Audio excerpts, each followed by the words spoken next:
Director General, Bahria University Islamabad Campus, Rear Admiral Naeem Sarwar, Satara Imtiaz Military, esteemed speakers, honored guests, faculty members, researchers, and students.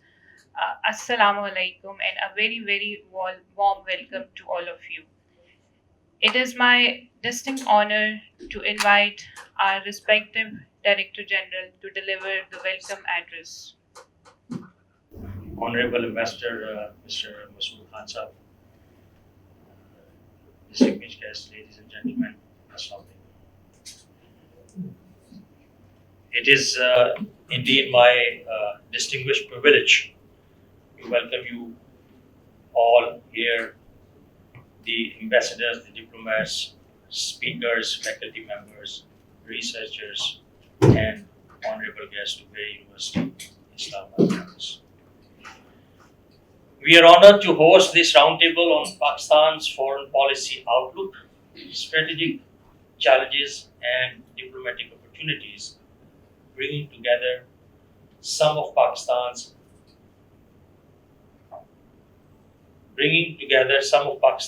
most accomplished diplomatic practitioners to share their insights on the country's evolving foreign policy priorities in a rapidly changing regional and global environment.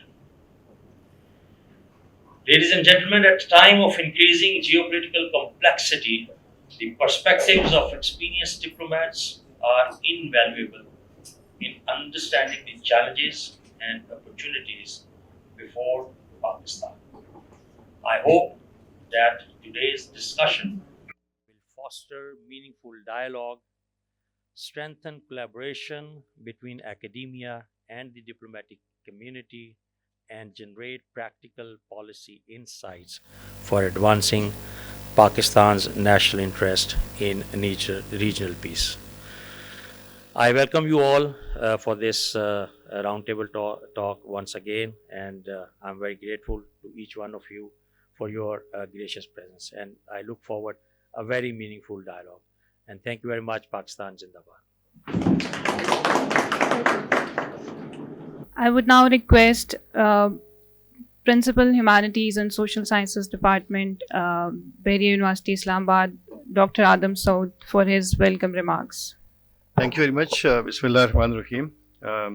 I think today's event is very important in a way that it's not only a roundtable to discuss about the Pakistan's foreign policy outlook, but most importantly, we have established a new Department of International Relations very recently, and actually it's a kind of launching of that department. Although we had been offering all the programs, undergrad, postgrad, and even PhD programs since 2007, but it was under the broader umbrella of Humanities and Social Sciences Department. But we established the School of Humanities and Social Sciences back in 2020, and under that we had 5 departments. But later on, 2 new schools were established out of those departments. One was the psychology school, and the other one was the law school. But very recently, thanks to the administration of university, that we convinced them to establish as independent, separate Department of International Relations for better recognition and better contribution towards the community. So this is the most important news which I wanted to share with you. Coming towards today's roundtable, obviously the most important thing is that we have requested most of the practitioners to come over here and enlighten us, and then we are going to have a better understanding what actually is happening at the ground level. So for the foreign policy, because most of you, I would rather say all of you, had been part and parcel of the Pakistan's foreign policy making over many decades. So I think you are the most important and experienced person to enlighten us, how the foreign policy of Pakistan, it had been evolving over the period of time, and how it's going to happen in the coming years. So for me, as a student of international relations, because I myself is a student of international relations, I think that at the global as well as regional level, there are significant transformations, because we understand that if we apply the theory of structural realism, It's the international political structure that actually shapes the behavior of the states. And we understand that the global competition between the US and China right now is shaping the policy choices of so many countries. Pakistan being having good relations with both the countries, China and the US, is struggling actually right now, and Pakistan is trying to balance the strategic partnership, and it's actually trying to have a strategic balancing between both the powers. But we do understand that our relations with China is a time-tested relation, and it would continue for a longer period of time. But of course, US is the superpower. US is the most powerful country in the world. It controls many of the global financial as well as political institutions. And of course, our economic vulnerabilities, they force us to look towards IMF and other international financial institutions. For that, obviously, we have to have good relations, at least positive relations with the US as well. Then we know that the region where Pakistan is located, it is a fragile region where there are multiple challenges and multiple security issues ongoing. Afghanistan is one of the major issues. It's just next door to us, and instability and its impacts have spilled over into Pakistan, and we are suffering since last 4 decades. Besides that, India is an existential threat to Pakistan, and the Indian Ocean region, whatever is going on over there, is also a major challenge. Besides that, non-state actors and whatever is happening right now in the Persian Gulf, the US and Iran war, they have direct implications on Pakistan's foreign policy choices. So, Pakistan being a fragile economy, and of course we have certain internal challenges which have direct, because we know that there are internal and external features, or internal and external factors which which contribute for the formulation of the foreign policy of any country. So we see that internal challenges are equally important to Pakistan's foreign policy outlook and discourses, like the external challenges as well. Besides economic and geopolitical challenges, there are new challenges to Pakistan's foreign policy orientation, like the climate change and the non-traditional security threat. We understand that Pakistan is one of the top countries in the world which are most affected by climatic changes. And of course, besides climatic changes, food insecurity and human insecurity, and all these matters are a matter of real concern for the foreign policy making and decision making of Pakistan. But despite all these challenges, there are opportunities for Pakistan as well, and I'm sure that you people are going to give us better insight into those. But for me, out of these challenges, CPEC and BRI projects, they are one of the major opportunities for Pakistan. Now the ball is in our court. How we utilize and how we get benefit out of these projects is dependent on Pakistan. So I think this is one of the major opportunity where we see that our economic vulnerabilities, to some extent, they have been catered through the CPEC and the broader BRI project. And of course, Pakistan's outlook, or Pakistan's quest to have a regional connectivity, to become a hub of regional connectivity, is also a pragmatic approach, where we see that not only with China, but with Central Asia, beyond Central Asia to Russia, Caspian, Pakistan is one of the major links for regional connectivity. Although the projects which are important to bring this regional connectivity, they are still in the doldrums.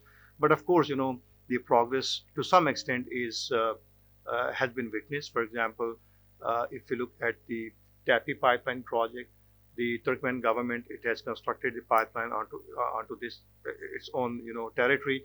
They are also constructing pipeline in the Afghan territory right now. So we hope that this project may complete in near future. Then of course the Trans-Afghan Railway project, the CASA 1000 project. These are the projects which are going to help Pakistan integrate itself into the broader Eurasian region, I would say. Then, of course, energy corridors. One of them is the TAPI, but of course, we can provide the energy corridors to the other countries as well, like Russia and China. Then, of course, we need to have good relations, strengthening relations with the Gulf states as well as the middle powers. Like we have good relations with Turkey, we have good relations with Azerbaijan. We need to improve these relations, and we need to expand the scope of these relations to other middle powers as well. Uh, Multilateral diplomacy can be another opportunity where we are members of different forums like Shanghai Cooperation Organization. We are the members of OIC. We are the members of ECO. Uh, One organization that is most of the times overlooked is the D8 that can be revived. I mean, there are multiple forums where through the multilateral diplomacy, Pakistan can try to overcome the diplomatic and foreign policy challenges as well. But of course, economic security, economic stability is very important, and I think Pakistan needs to transform its outlook, foreign policy outlook from geopolitics to primarily geoeconomics and economic stability. Internal stability is also very, very important. Of course, the digital and public diplomacy is one of the major areas where states they try to exert soft power. So I think this is one of the underexplored or underutilized area because we have some constraints like the resource constraint, but of course where there's a will there's a way. Pakistan can overcome to some extent the diplomatic challenges or foreign policy challenges through the exertion of this soft policy because we understand that Pakistan's outlook right now at international level is not that good. So in order to improve that, we have to bring some kind of initiatives where we should project our culture, our history, our tradition. Our civilization is based into thousands of years, and but unfortunately, we do not project this civilization to international community. Uh, Unfortunately, this projection of civilization is done by India instead of Pakistan. Honestly, Gandhara civilization and all the Harappa, Mohenjo-daro, all these civilizations, they are based in Pakistan. So I think this is one area where we can have positive propaganda at international level uh, to project Pakistan's soft power. I thank you all. Thank you very much, sir. Today's roundtable will explore Pakistan's evolving foreign policy outlook in an increasingly complex geopolitical environment, focusing on the strategic challenges and diplomatic opportunities arising from regional conflicts, trade power competition, and shifting global alliances. Pakistan's foreign policy continues to prioritize strategic balance, regional peace, economic cooperation, and constructive engagement with major powers while adapting to an increasingly multipolar national order. Moving forward, it is now my distinct privilege to invite Ambassador Masood Khan, whose distinguished diplomatic career and unwavering commitment to advancing Pakistan's interest on the global stage have earned him national and international recognition. Ambassador Masood Khan is a distinguished Pakistani Kashmiri diplomat and statesman over a career spanning more than 4 decades. He has held key international assignments and positions, including serving as Pakistan's ambassador to the United States and China and permanent representative to the UNO in both Geneva and New York. He specializes in diplomacy, nuclear disarmament, and international human rights. He has now transitioned to the academia and is serving as the president of TMUC. Over to you, sir. Bismillah ar-Rahman ar-Rahim.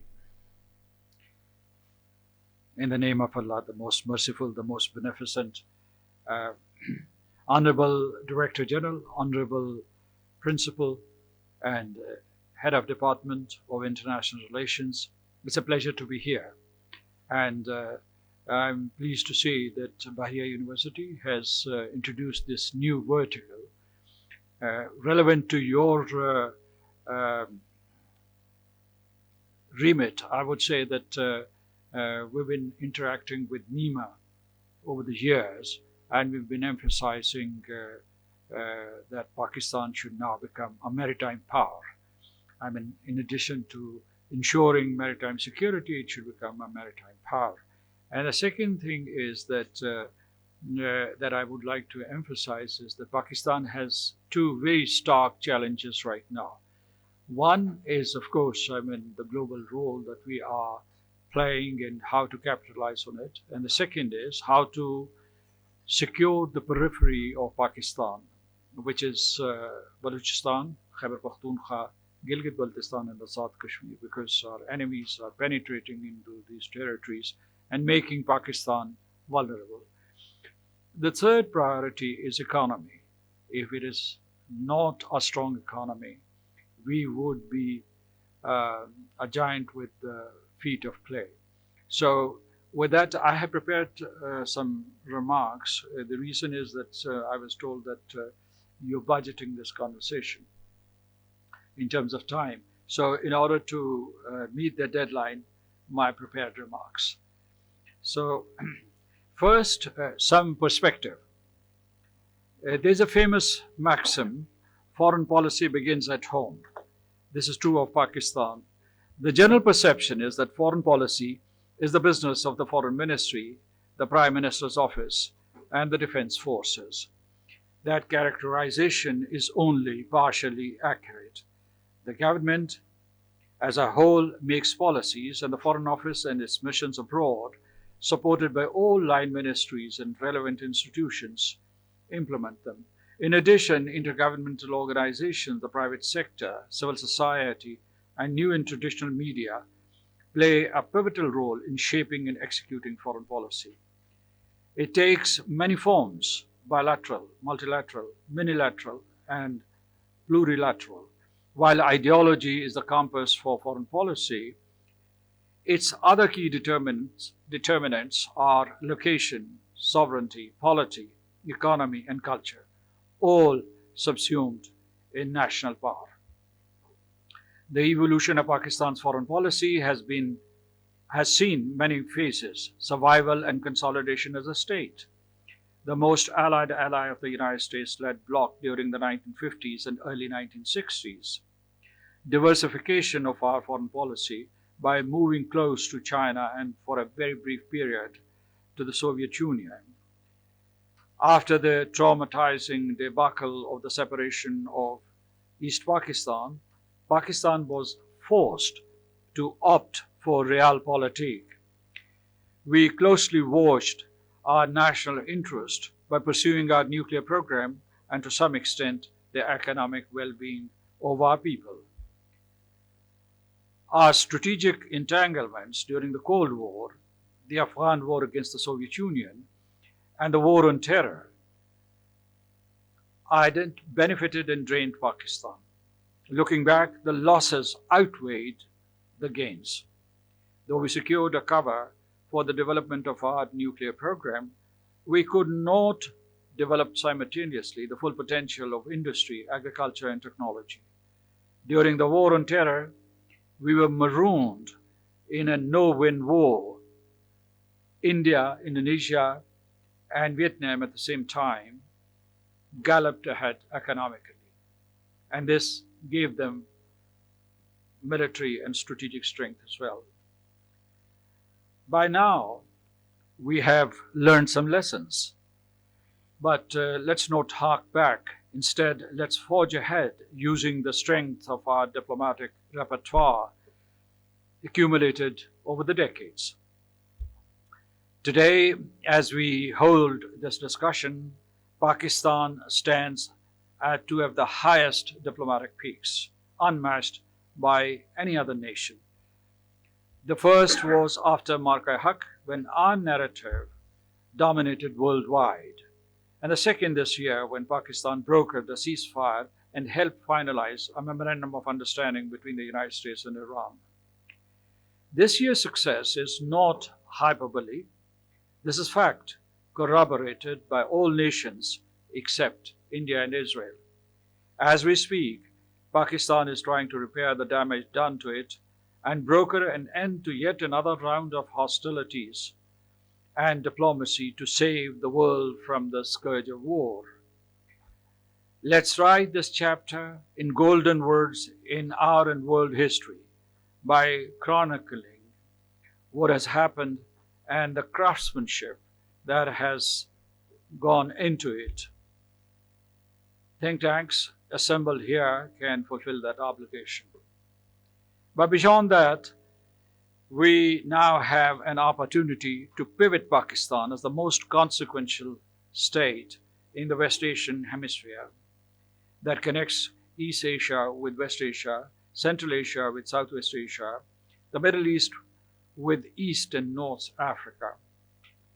What we need to understand is that in the next 20 years, Pakistan, the most populous country in West Asia, has the potential to build itself as a major military, industrial, agricultural, and technological hub.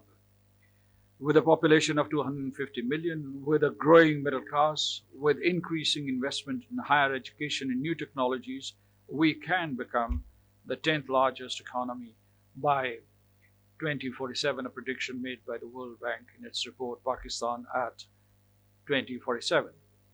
Without sweeping industrial, agricultural, and taxation reforms, however, this would remain an aspiration and a mere dream. We have to quickly overhaul our industry and services sectors to boost exports to at least $100 billion a year. That would be a starting point in our journey. We also need a modicum of political stability and policy continuity to achieve these objectives. Foreign policy, I repeat, begins at home. A $10 billion exchange stabilization support facility, if approved by the United States, though useful, would be but a palliative. Even if China and the Gulf states, as well as the IMF, continue to remain lenders of last resort for Pakistan, our economy will not be able to take off. A miracle that we have been waiting for since the 1960s. To lead and to prosper, we have to become part of the regional and global value chains. With anemic year-on-year growth, we cannot hope to become a major power. We have to unleash the full potential of our human capital and economy. Foreign policy, I repeat, begins at home. In this endeavor, our Foreign Office and missions can play a critical role by dispensing with the traditional talking points and immersing themselves in the new tech ecosystems. The diplomats of all stripes must think as entrepreneurs in the service of their nation. This is already happening, but it is happening a bit sluggishly. The second prerequisite is that we should learn the art and science of synergy rather than operating in silos. Enough on the didactic counsel that I've been giving so far. Let me transition now to the stark challenges in our foreign policy and our bare knuckles approach to tackle them. The Pakistan-Saudi Mutual Defense Agreement should be expanded to include Qatar, Kuwait, Turkey, and Egypt. Turkey will have to do so by skirting around its NATO obligations. This new network would not be an OIC NATO, but a coalition of the willing, if I may borrow an American expression. Pakistan must continue to maintain its heft in the OIC and become a key player in the post-war security and economic architecture of the Middle East and broader West Asia. India is a long-term adversary, ideologically and strategically. With it, everything has become zero-sum. It will continue to be so. Its conventional and nuclear buildup, saber rattling, false flag operations, and wars of aggression against Pakistan will continue apace. Make no mistake about it. These are constants. Water aggression in two asymmetric fronts from the soils of Afghanistan and Iran through TTP and the BLA, respectively, can only be opposed decisively by military power and internal cohesion. But the pincer of diplomacy, tracked toward formal, should be continuously snapped to keep the adversary off balance and make it accountable, if not amenable to substantive outcomes. We may remind the United States to place Kashmir on the mediation table as offered by President Trump following Marka-e-Haq. India is trying to regain its lost clout with the United States. This gives us an opportunity to make inroads into Washington and its alliance network. Kashmir is a long haul, so while invoking the United Nations Security Council resolutions, we should prepare a script that at least passes this issue to the coming generations. We have handled the issue so ineptly in the past few years that now in international discourse, Azad Kashmir is being treated as an equivalent to the Indian-occupied Jammu and Kashmir. And one hears equivocation about whether or not Azad Kashmir is part of Pakistan. What nonsense. This is a perilous trend that must be arrested. While fighting terrorism, we have to activate a political track to win over Afghanistan. We have to decrease, not increase, the number of enemies in our neighborhood.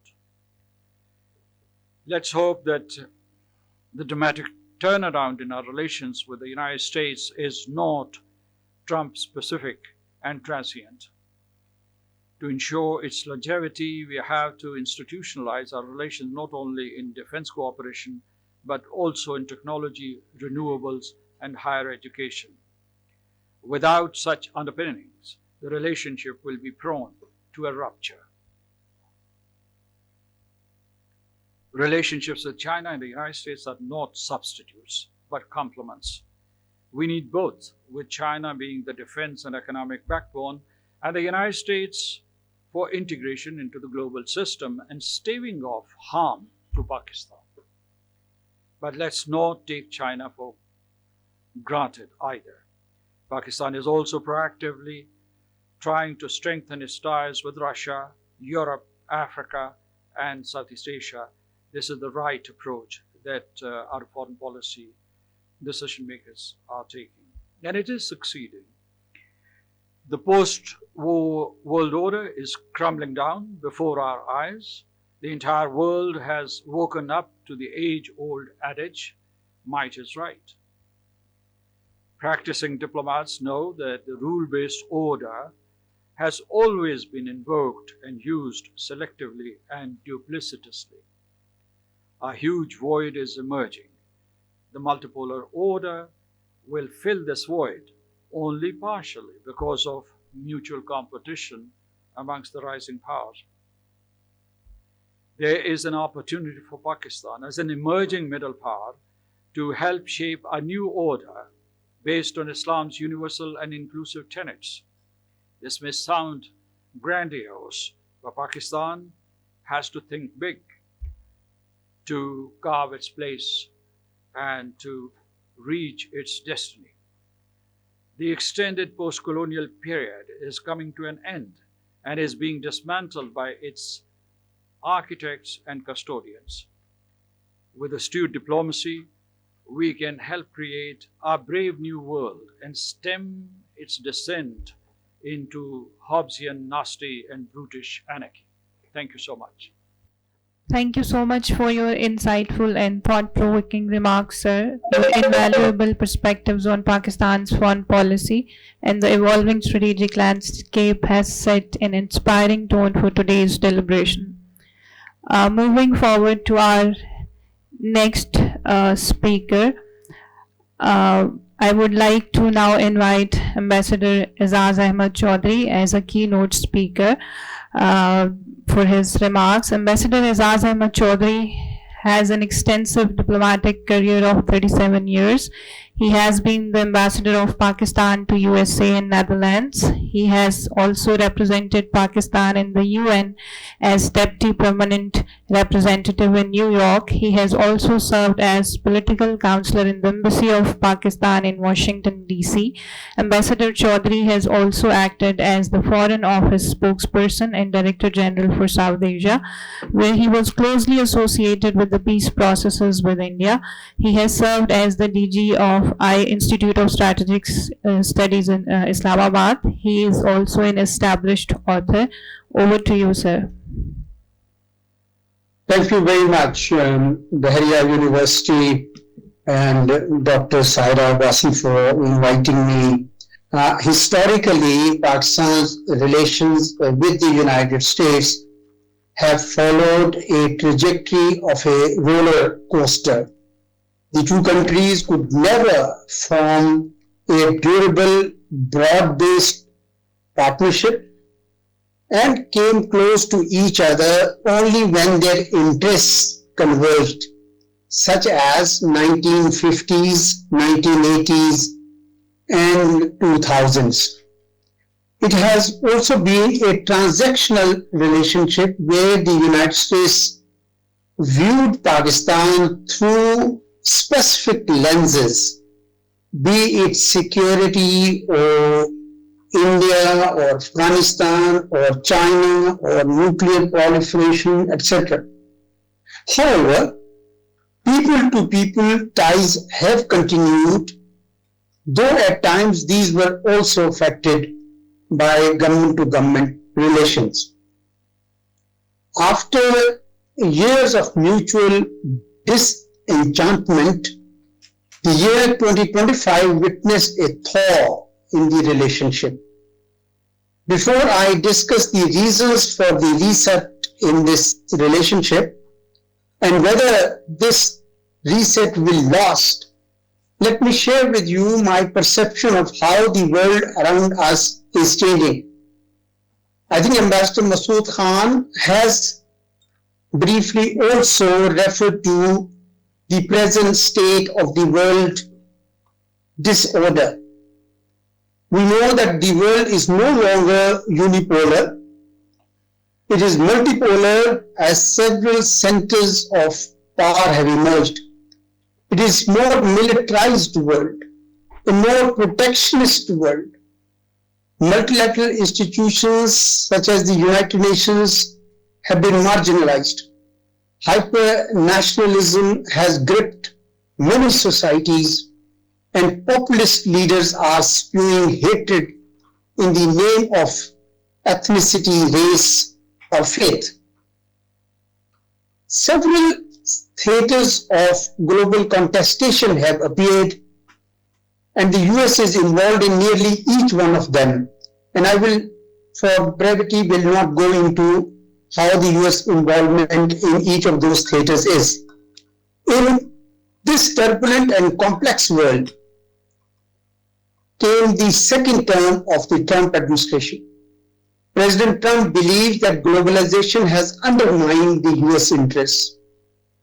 He has indulged in tariff wars and prioritized Western Hemisphere as its primary concern.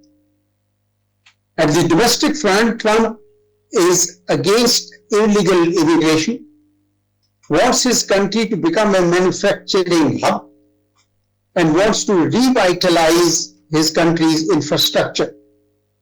His critics call him narcissist and a white supremacist.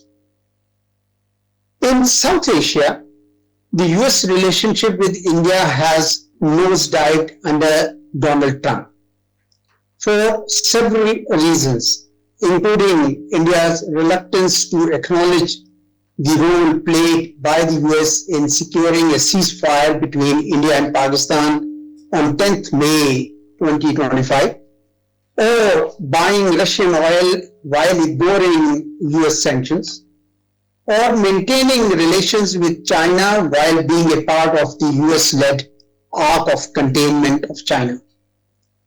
Questions have arisen in America and elsewhere whether India could be a real counterweight to China or serve as the next security provider in South Asia. Now let me turn to Pakistan-US ties. The reset that we witnessed in 2025 continued very steadily and gradually. In February, the Trump administration released funding for Pakistan's F-16 program.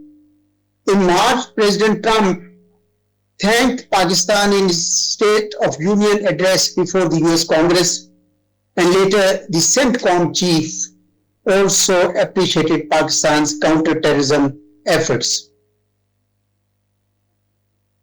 Then later in May, the US mediated a ceasefire to India-Pakistan military confrontation, which was duly acknowledged by Pakistan. In June, President Trump hosted Pakistan's army chief for a lunch in the White House and later our Prime Minister. And in August, BLA was designated as a terrorist organization by the United States.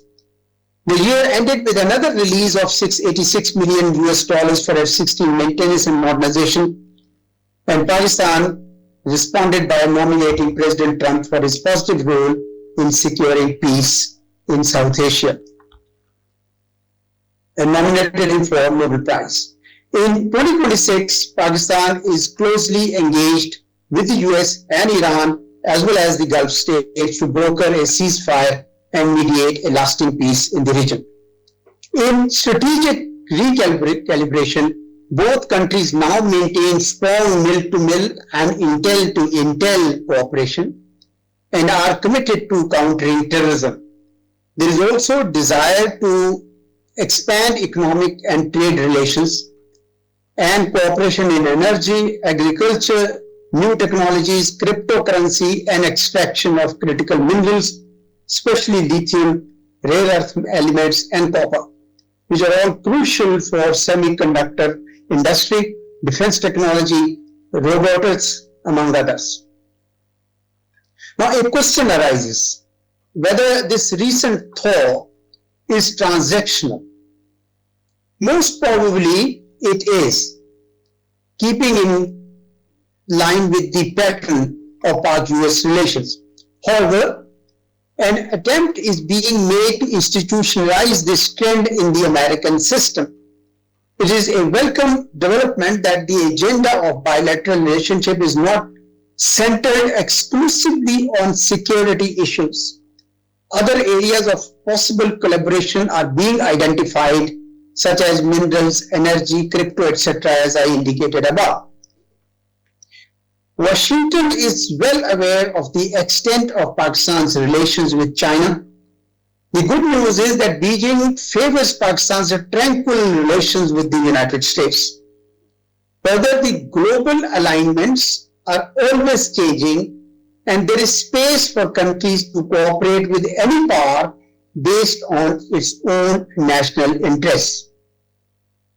India seems upset at the upsurge of Pakistan's relations with the US and its own failure to isolate Pakistan, for which it has worked for good 10 years. The US has not shown any sign of renewed interest on Afghanistan, though it needs to, because scores of terrorist entities have entrenched themselves in that country. The US is also aware of the imprint of Persian culture and language on Pakistan, and instead of resenting it, it is using this as a leverage to secure peace with Iran. It now depends on Pakistan how we use this opportunity to establish a structured engagement with the US, even if it was transactional. I have identified 9 promising areas for closer cooperation.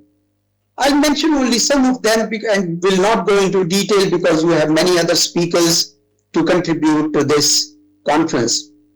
A larger share for Pakistani products in the US market should be a priority. Likewise, brighter prospects for Pakistan's young tech-savvy entrepreneurs, IT exports, startups, software development, and growing digital adaptation and e-commerce. We should also encourage US companies to invest in Pakistan's shale oil and gas potential, and but also encourage US to invest in Pakistan's mineral sectors, for which potential of they say $6 trillion exists. These are deposits of coal, copper, gold, chromite, salt, rare earth elements, etc. Of course, greater collaboration in the defense, security, and counterterrorism, and several other areas. As I indicated, I don't want to go through all of them because that would use up all this time. Let me conclude that it must be emphasized that today's Pakistan is being viewed by the United States as a competent, self-confident power that can contribute to regional peace, stability, and development. However, given the geopolitics of the region, this could be a limited window of opportunity, and we must make most of it while protecting our key relationship with China. While we attract much of investments from the United States, China, Turkey, Malaysia, and others, it is also important for us to ensure that we have the necessary absorption capacity in the country, such as ease of doing business, continuity of economic policies, and lot else which has been talked about. I thank you for your attention and apologize for not being present in person. Thank you so much. Thank you so much, sir, for your illuminating keynote address. We are deeply grateful for your wisdom, rich diplomatic experience, and invaluable insights, which have greatly enriched this gathering. Moving forward to our next guest of honor, Ambassador Johar Salim. He is a diplomat whose expertise lies in the soft diplomacy. He joined Foreign Services of Pakistan in 1985 and served as Section Officer, Director General, and Additional Secretary of Foreign Services Academy, Islamabad. He has held diplomatic assignments Brasilia and Ankara and served as Ambassador to Bosnia, Bahrain, Italy, and Germany. Over to you, sir. Now, the topic that has been given to me is peace diplomacy, strategic communication, and strengthening Pakistan's global engagement. Mr. Principal Director General, I've taken the liberty to tinker it a bit. So I've changed it, not really changed, but I think I've tailored it to geopolitics, from geopolitics to geo-engagement, reimagining Pakistan's peace diplomacy for a fragmented world.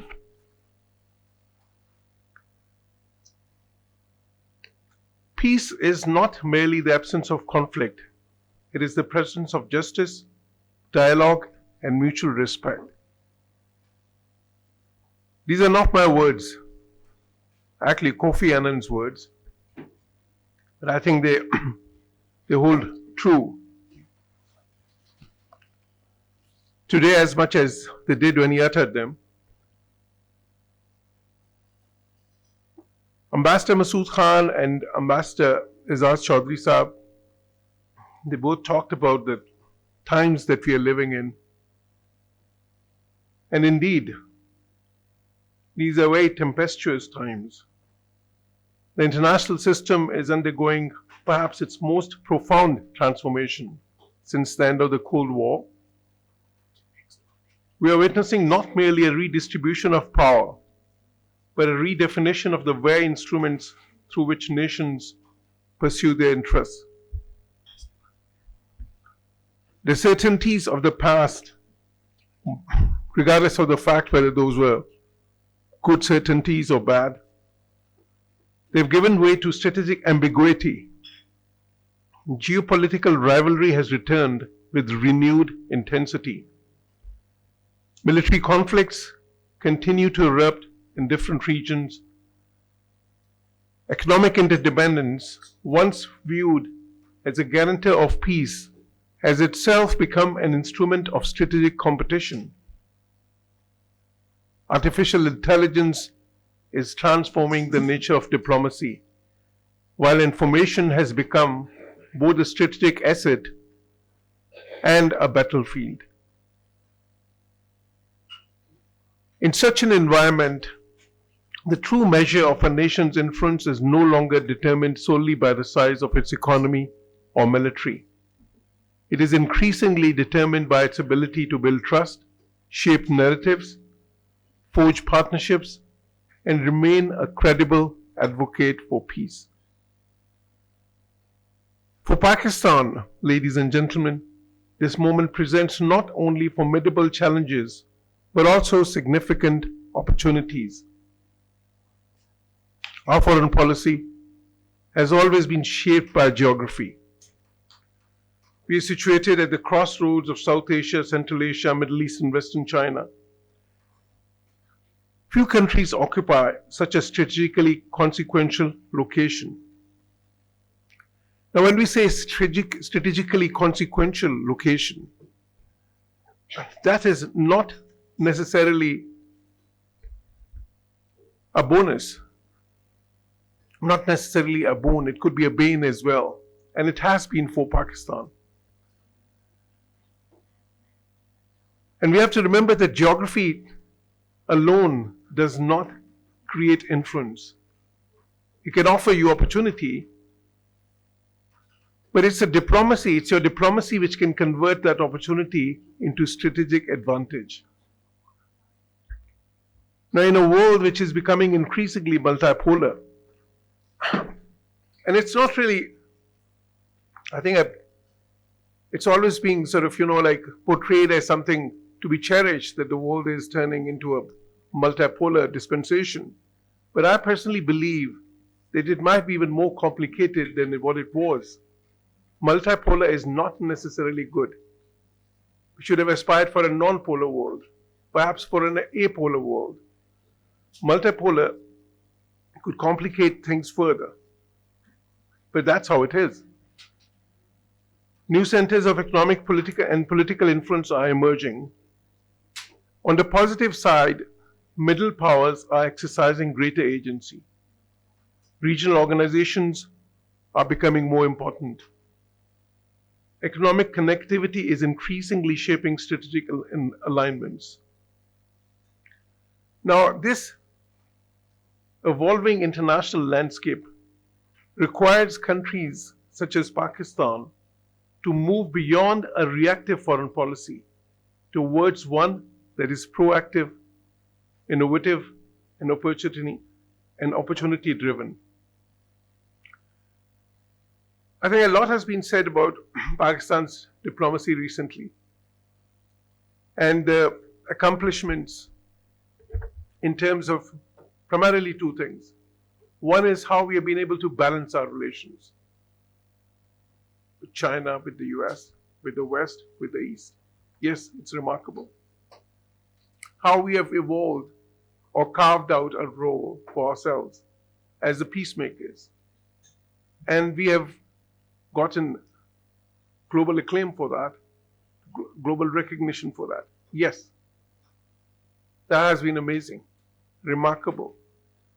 But on the other hand, I would argue that our diplomacy has also failed spectacularly. And how has it failed? It has failed by not providing Pakistan the economic integration that it requires regionally and globally.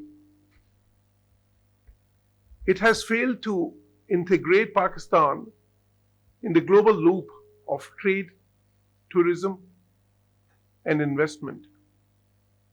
Where are we in those regards internationally? What is the foreign investment we are getting yearly? $1 billion last year? Vietnam, a small country, got $60 billion last year. India is getting close to $100 billion. In terms of tourism, again, where are we? How many tourists are we getting? In terms of trade, where are we? What are our exports?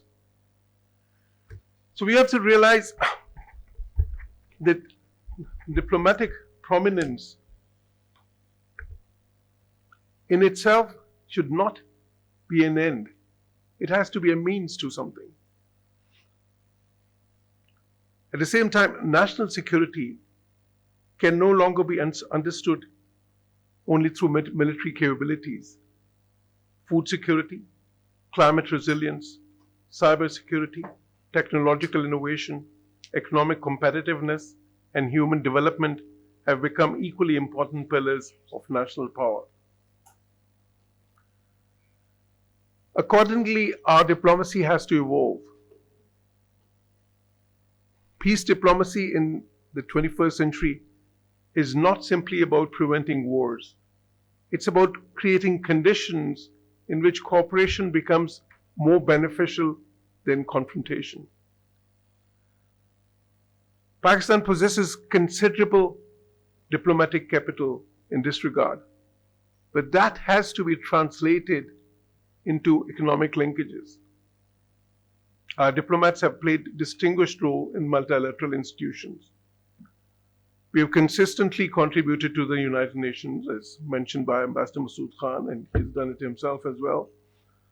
Our voice has carried credibility on issues relating to decolonization, self-determination, climate justice, and development. But has it helped us in terms of the Jammu and Kashmir dispute? In terms of the issues that are clear to us? Our greatest strategic asset perhaps lies in our demonstrated ability to maintain constructive relations with countries that often find themselves on different sides of global rivalries. As I said, few countries in the world have enjoyed such close cooperative relations with China, and yet, having been close to the Western camps, particularly the US, and enjoyed productive relations with Gulf countries, expanding cooperation with Turkey and Central Asia, and maintained constructive dialogue with Europe and the broader Islamic world. Now, this balanced approach is not strategic ambiguity. It is strategic maturity. In an increasingly polarized world, countries that can bridge bridges may prove more valuable than those that merely choose sides. But if we are to realize this potential, we must also take an honest assessment of ourselves. Too often, Pakistan's diplomacy has been perceived through the prism of security challenges rather than economic opportunities, as I mentioned. In fact, for long periods, we have projected ourselves as what can be called a security state. And we have tried to sell, I would say, very candidly, our strategic worth. That may have helped us to a certain degree in the 60s, perhaps in the 80s, as Ambassador Masood and Ambassador Izzat Chaudhry mentioned, whenever we had good relations with the US, some economic traction has come out of it. But in a longer term perspective, that is not the way to go. We should have, and we must now, project ourselves as an emerging economy, as a country with great economic potential, as a country not only with a responsible state policy, as an international actor, but also as a country that can contribute as a connector in terms of regional integration. And for that, we have to build appropriate narratives. Too often, we have responded to narratives instead of shaping them. Too often, our strategic communication has been episodic rather than sustained.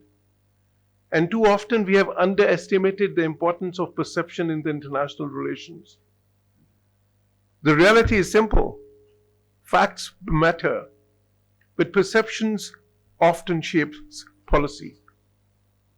Strategic communication is therefore no longer an auxiliary function of diplomacy.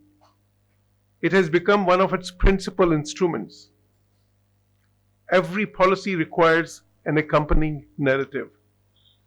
Every national initiative requires effective communication. Every diplomatic engagement should reinforce Pakistan's image as a responsible, forward-looking, and reliable partner. The digital revolution has fundamentally altered the dynamics of influence.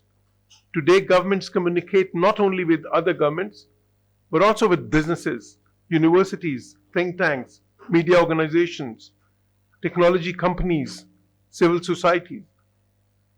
Public diplomacy has become continuous rather than occasional. Credibility is earned not through slogans, but through consistency. Pakistan therefore needs a whole-of-government approach to strategic communication. Our diplomatic missions should become centers of policy advocacy, investment promotion, cultural engagement, economic partnerships, and digital outreach. Our remarkable diaspora should be viewed not merely as overseas citizens which send Pakistan the critically needed foreign exchange, but as ambassadors of Pakistan's innovation, entrepreneurship, and cultural richness.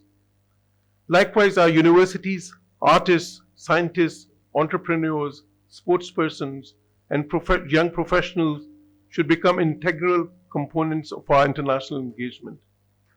Soft power, ladies and gentlemen, is not a luxury anymore.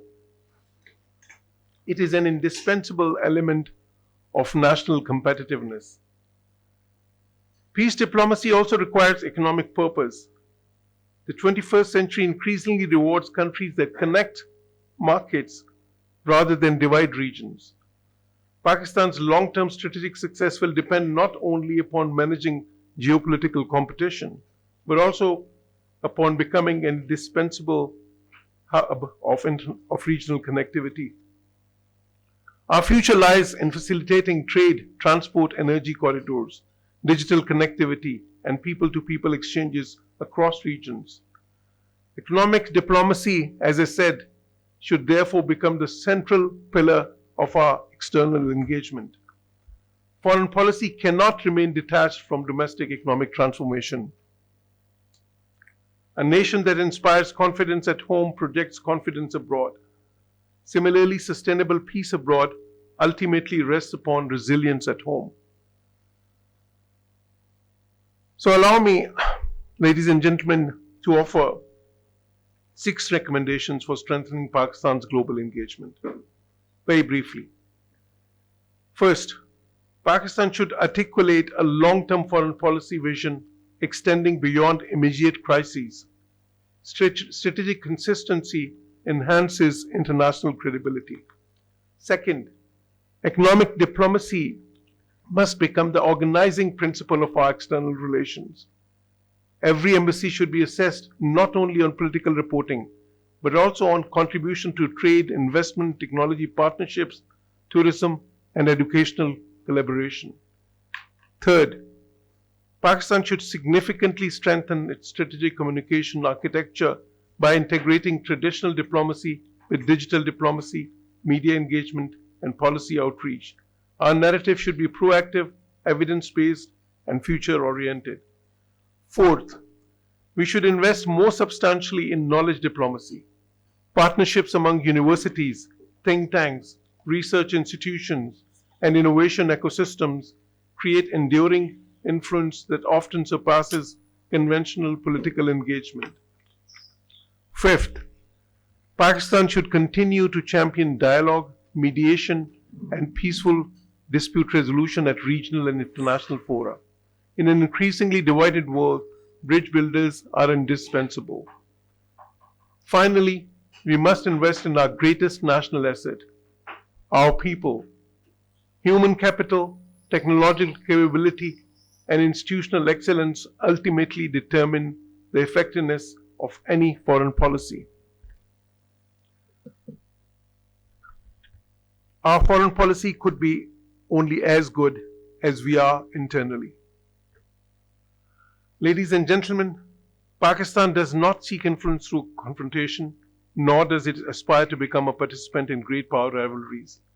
Our enduring interest lies in a stable region, an open international economy, respect for international law, equitable development, and peaceful existence. Our turbulent history teaches us resilience.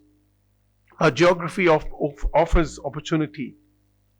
Our diplomacy provides experience. Our youthful population offers promise. Now, the challenge before us is to integrate these strengths into a coherent national strategy. Let me conclude with the words of Quaid-e-Azam Muhammad Ali Jinnah. Our foreign policy is one of friendliness and goodwill towards all the nations of the world.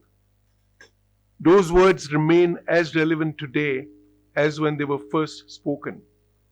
Yet, goodwill alone is no longer sufficient. The future belongs to nations that can combine principle with pragmatism, confidence with humility, and national interest with international responsibility. If Pakistan can successfully make that transition from geopolitics to geo-engagement, from reactive diplomacy to strategic diplomacy, and from managing crises to creating opportunity, it will not merely adapt to the international order, it will help shape it. Thank you so much, sir, for your inspiring address and profound reflections. We will now move forward to our next guest of honor, Additional Inspector General Jawad Ahmed Dogar. Mr. Dogar is the National Coordinator of the National Counter-Terrorism Authority and a senior police service of Pakistan officer. He has held key leadership positions across Pakistan and served with international organizations including United Nations and the Asian Development Bank. Since 2025, he has led national initiatives on counterterrorism, countering violent extremism, and internal security policy. He is a British Chevening scholar. He holds an MBA from the University of Oxford. Over to you, sir. It's a privilege to participate in this important discussion on Pakistan's foreign policy outlook. My fellow panelists, three of them have already spoken. They are examining the internal dimensions of Pakistan's strategic environment and its external implications in terms of foreign policy. The evolving balance of power, regional diplomacy, and the changing international order. My purpose today, as the head of the National Counter-Terrorism Authority and as a police officer, is to explore an increasingly accepted position in contemporary security studies that the effectiveness of a state's foreign policy is inseparable from the resilience of its internal security architecture. My topic is countering emerging security threats, internal resilience, and regional cooperation. Indeed, one of the defining characteristics of the 21st century is the gradual erosion of the traditional distinction between internal and external security. Classical international relations treated the domestic and international as largely separate domains. Today, however, the boundaries are increasingly porous. Terrorism, cyber threats, transnational organized crime, disinformation, illicit financial networks, and violent extremism all transcend territorial borders. Consequently, security has become simultaneously local, national, regional, and global. This transformation requires us to reconsider what we mean by national security. For much of the 20th century, national security was understood primarily in military terms. Today, security scholars increasingly recognize that military capability, while essential, is only one component of a broader concept of resilience. A state's capacity to absorb shocks, adapt to changing threats, preserve institutional continuity, and maintain public confidence has become equally important or even more so. In this respect, resilience is not merely the ability to recover from crises, it is the ability to anticipate, adapt, and transform in response to them. This distinction is particularly relevant in understanding contemporary terrorism. The first generation of terrorist organizations sought territorial control or immediate political concessions. Contemporary terrorist movements increasingly function as adaptive networks rather than hierarchical organizations. They exploit digital technologies, encrypted communications, artificial intelligence, cryptocurrencies, and social media ecosystems.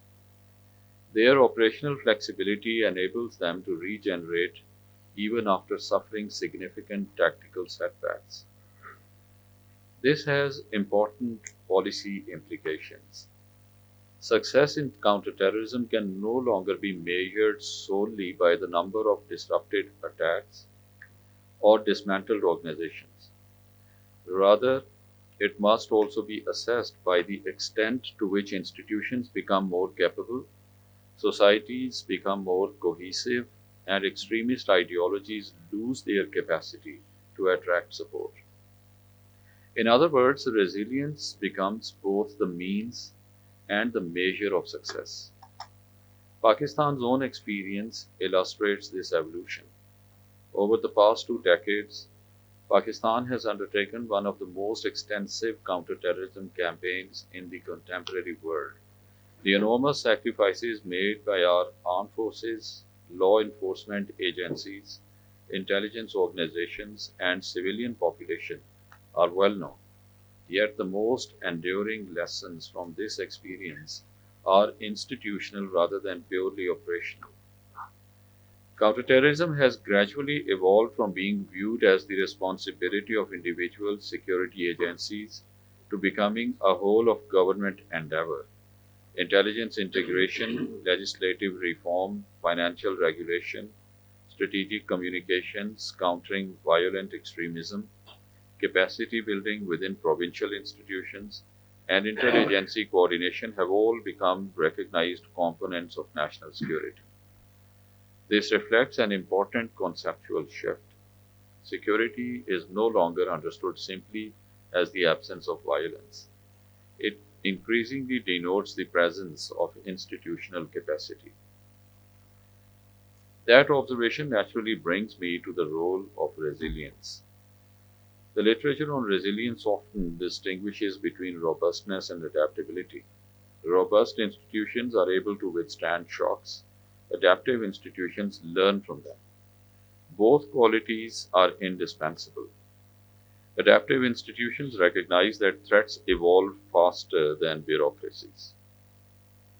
Terrorist organizations continuously modify their methods, exploit emerging technologies, and identify institutional vulnerabilities. Consequently, governments must cultivate learning organizations capable of anticipating rather than merely reacting to emerging risks. And that's where universities like this one, where we are present, become indispensable partners. Universities do considerably more than produce graduates. They generate knowledge, challenge assumptions, evaluate policy, and cultivate critical thinking. Counterterrorism, perhaps more than any other area of public policy, benefits from rigorous interdisciplinary research. Political science explains radicalization and governance, psychology explores cognitive processes, sociology analyzes social cohesion, economics examines structural vulnerabilities, computer science contributes to cybersecurity and data analytics, law provides the normative framework, within which security institutions must operate. In this sense, universities constitute part of the national security ecosystem. The second theme I wish to address is regional cooperation. The international system is increasingly characterized by what scholars describe as complex interdependence. Security threats rarely remain confined within national borders. Terrorist financing, illicit trafficking, cyber-enabled crime, and extremist propaganda all operate through transnational networks. Accordingly, unilateral approaches inevitably encounter limitations. Regional cooperation should therefore be viewed not simply as an expression of diplomatic goodwill, but as a practical necessity arising from the nature of the threat itself. This cooperation need not depend upon complete political convergence. International experience demonstrates that states frequently cooperate on specific security issues despite maintaining significant political disagreements in other domains. Functional cooperation in areas such as border management, financial intelligence, information sharing, judicial assistance, and capacity building often continue because it reflects mutual rather than identical interests. This insight is particularly relevant for South Asia. Regional stability should not be understood as a zero-sum proposition. Instability anywhere generates externalities that ultimately affect neighboring states. Conversely, improved security creates opportunities for trade, investment, connectivity, and human development. Security and economic integration are therefore mutually reinforcing rather than competing objectives. An equally important dimension concerns emerging technologies. I will very briefly touch upon this because this is the third time I'm mentioning technology, and it's very important to the work that we do every day countering terrorism, particularly in a regional context. Artificial intelligence, autonomous systems, quantum computing, and big data analytics are transforming both the opportunities available to governments and the capabilities available to violent non-state actors. Technology has lowered barriers to communication, recruitment, propaganda, financing, and operational coordination. Consequently, counterterrorism strategies must become increasingly technology-enabled while remaining firmly grounded in constitutional principles and the rule of law. This balance deserves some emphasis. Modern democracies face the continuing challenge of reconciling security with liberty. These objectives should not be viewed as competing values. Rather, they are mutually reinforcing. Counterterrorism derives its legitimacy from adherence to constitutional norms, judicial oversight, accountability, and respect for fundamental rights. Indeed, public trust remains the most valuable strategic asset available to any state confronting violent extremism. Let me say this again.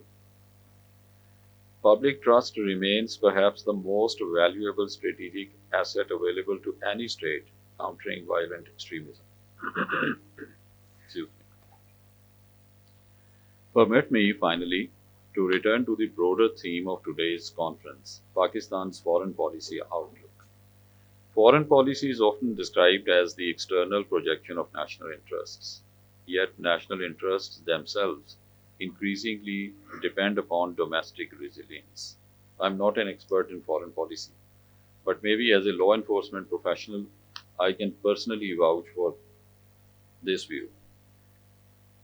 Diplomatic credibility rests upon institutional credibility. Economic diplomacy rests upon economic stability. Regional connectivity rests upon secured borders, and international partnerships rest upon confidence in a state's governance capacity. In that sense, internal resilience has become an instrument of foreign policy. Pakistan's future influence in the region will depend not only upon geography or military capability, important though these remain, but equally upon the strength of its institutions, the resilience of its society, the adaptability of its governance, and its capacity to cooperate constructively with regional and international partners in addressing shared security challenges. Please allow me to conclude with a broader reflection. The American political scientist Samuel Huntington once observed that the most important distinction among countries concerns not their form of government, but the degree to which they are effectively governed. Whatever one thinks of that formulation, it reminds us that security ultimately depends upon institutions that command legitimacy, adapt to change, and enjoy public confidence. Countering emerging security threats, therefore, requires more than operational effectiveness. It requires intellectual openness, institutional learning, regional cooperation, technological innovation, and more than anything else, societal resilience.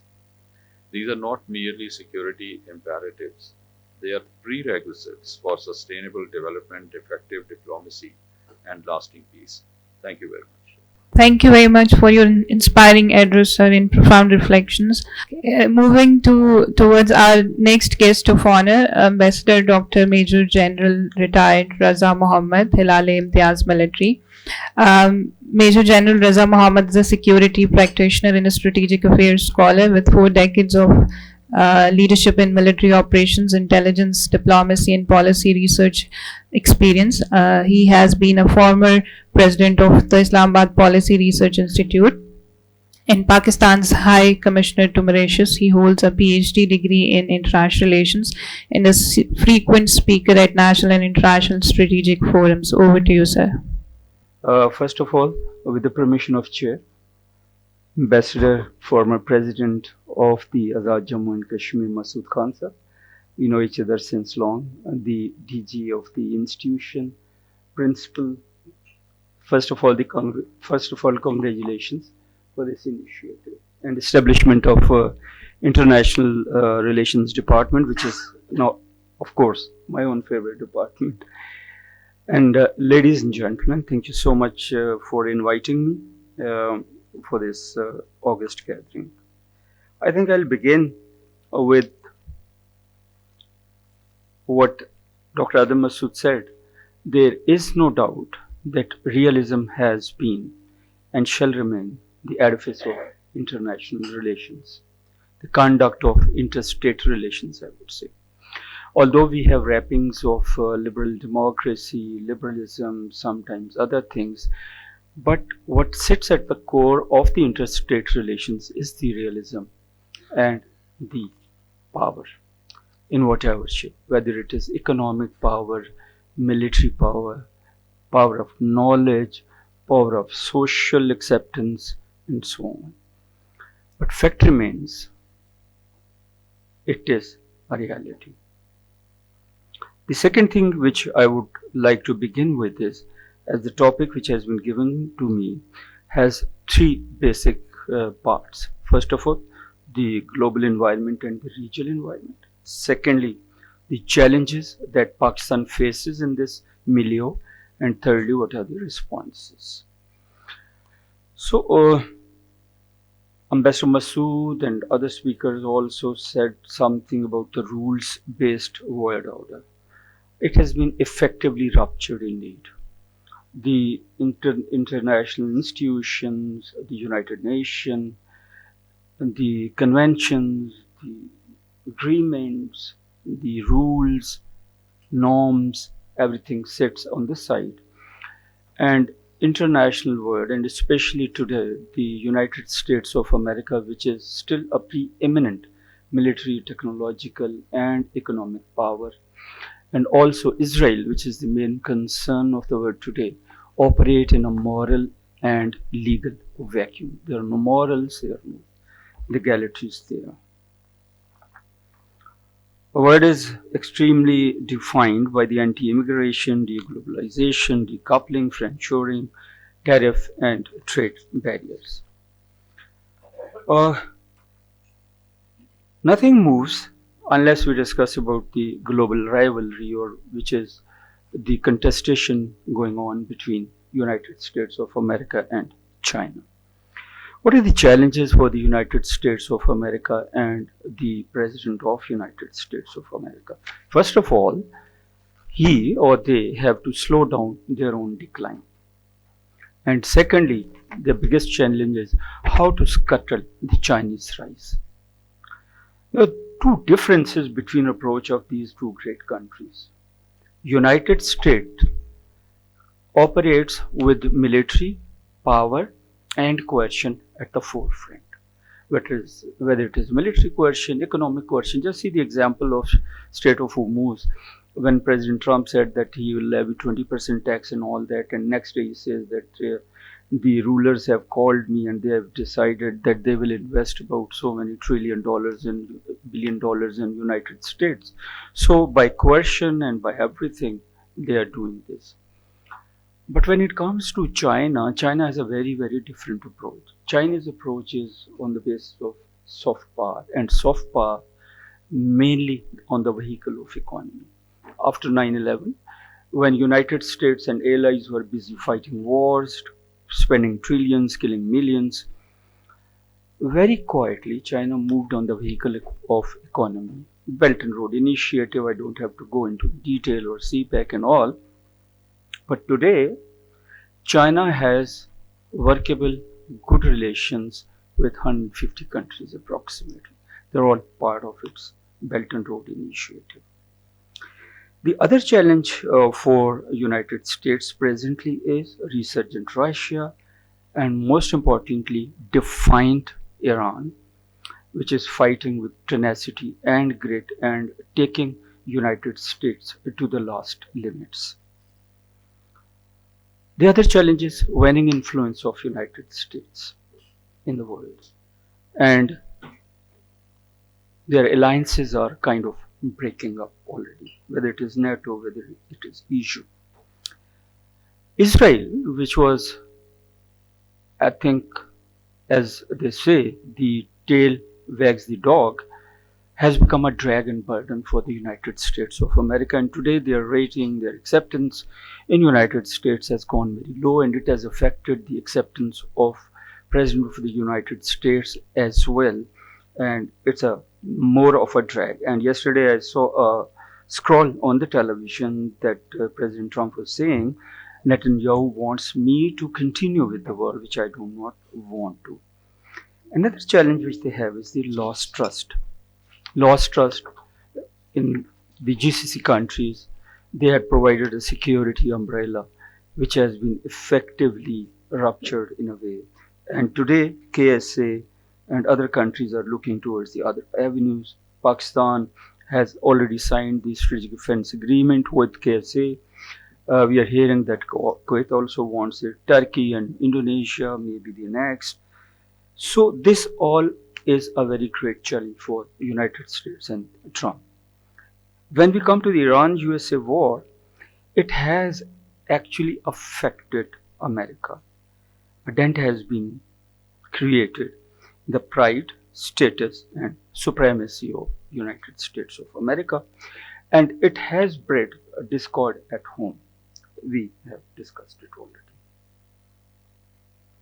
Now, a few words about Pakistan and what are the impacts on Pakistan of this global environment. First of all, when we talk of the ongoing war in our neighborhood, it is affecting Pakistan significantly, especially Pakistan's fragile economy.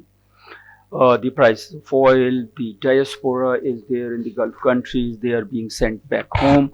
You must have heard that many of the people from the UAE have been deported back because of multiple things, because of security issue, because of the sectarian issues and all that. So it is affecting our remittances also. I had taken out few calculations from the effect of Strait of Hormuz, Mandeb, Balbul, Mandeb and Strait of Malacca on the oil and gas and the oil trade.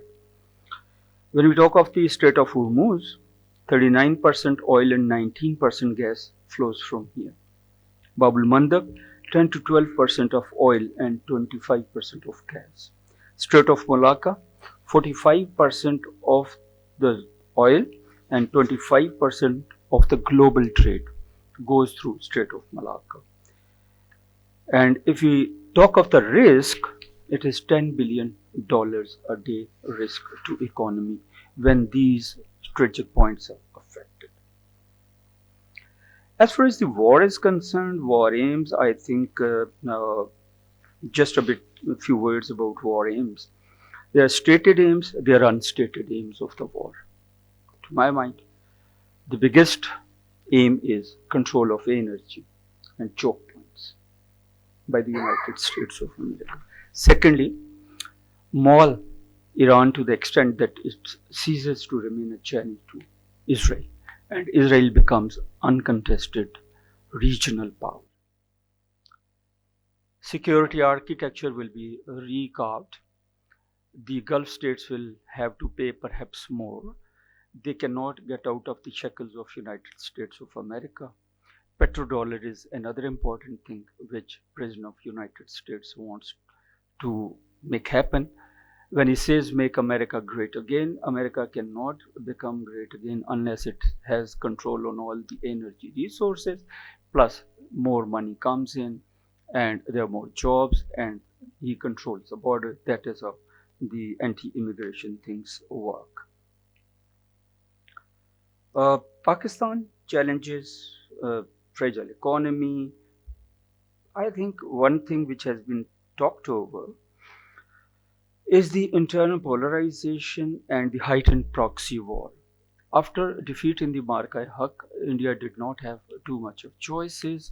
It is the easiest, cheapest choice to further fuel the societal fissures and fund the proxy war. And we have seen its result in Balochistan, in KP, in Azad Jammu and Kashmir, and in GB. The disinformation and deepfake are another challenge which Pakistan needs to fight. AI, cyber technology, war, and other things which have been spoken to by the DG Nectar. What are the hopes? I think that is also important. I carry a question from my day before yesterday's talk from National Defense Academy, National Intelligence Academy. There was a youngster who said Pakistan's foreign policy, diplomacy has failed. I take always an exception to this. It has never happened. Pakistan, with every passing day, is gaining respect in the world. And today you see, a year back, we thought we were isolated.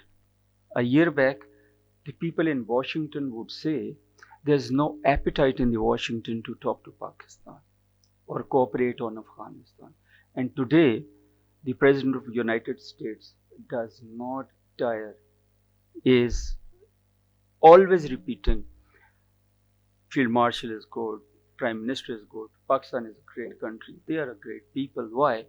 Because Pakistan is the country which made the ceasefire happen between two warring factions, or three, I would say, when initially it happened. The devastation has been actually slowed down, although the war has not ended. The skirmishes or the exchanges of the firing goes on, but it is not the way it was, and no United Nations, no EU, no GCC, no other country could make it happen. It is the Pakistan, it's the leadership of Pakistan, and Pakistan has found a new relevance in the world, which it is cashing on as a mediator, which is being well acknowledged. Pakistan is having good relations with all the three great powers, and this has been acknowledged not by anyone else, but I have heard Indian scholars saying this. Pravin Savani is one of them, that Pakistan is the only country which has good relations with all the three greater powers, with the Far East countries, with the Middle East countries, with Iran. Trade and economy, नई चीजें हो रही हैं, नए मुआहदे हो रहे हैं. Youth हमारा बहुत बड़ा कैपिटल है, 160 million. They have to be turned into an opportunity. Geostrategic location, lot has been said already. It is a great plus, it is a great endowment, it is an endowment of nature. it has to be translated into geo-economy. Natural resources, I don't have to repeat. छोटी सी बात करता हूँ, बहुत सारा पानी, बेहद youth, काफ़ी सारी ज़मीन अनटिल्ड, ज़ाया जा रहे हैं. इन तीनों चीज़ों को अगर आप इकट्ठा कर लें तो सोच लें 5 साल बाद पाकिस्तान किधर होगा. आज हम दालें भी इंपोर्ट करते हैं, जो हम बड़ा ना फ़ख्र से कहते थे कि हम एक एग्रेरियन सोसाइटी में. मेरे ख्याल में बहुत सारी बातें होगी. नेशनल सिक्योरिटी पॉलिसी जो हमारी NSP 22-26 थी, कॉम्प्रिहेंसिव सिक्योरिटी की बात करती थी, that we have to follow. Human being has to be given priority number 1. Human security has to be priority 1. Economy has to be the priority, and only then the national security comes. Military deterrence, of course, we have to maintain, but not over securitize it. Border control, सबने बात कर ली. I will just add, we need technological control. हमारे borders are very difficult. You cannot control them physically, especially the borders with Afghanistan. You need technology to control them. Cyberspace warfare और cyber warfare में आपने बनना है. Stronger institutions हमें चाहिए. हर एक के साथ अच्छे relation होंगे तो तब बात बनेगी. और उसमें सिर्फ I will like to add 2 things at the end. When you have relationship based on security only, इसके ऊपर बातचीत हो सकी, they हो चुकी already. They are primarily transactional और टाइम के अंदर होती है. B2B relationship, people to people relationship are most important.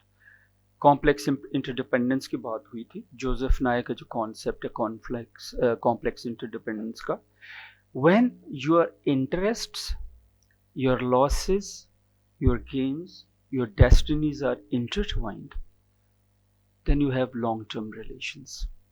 तो लॉन्ग टर्म रिलेशंस के लिए हमें ये करना पड़ेगा. नंबर 2, बहुत सारे लोग ये कहते थे, अब भी मैं भी कहता हूँ, नेबर्स को तो आप चेंज कर नहीं सकते.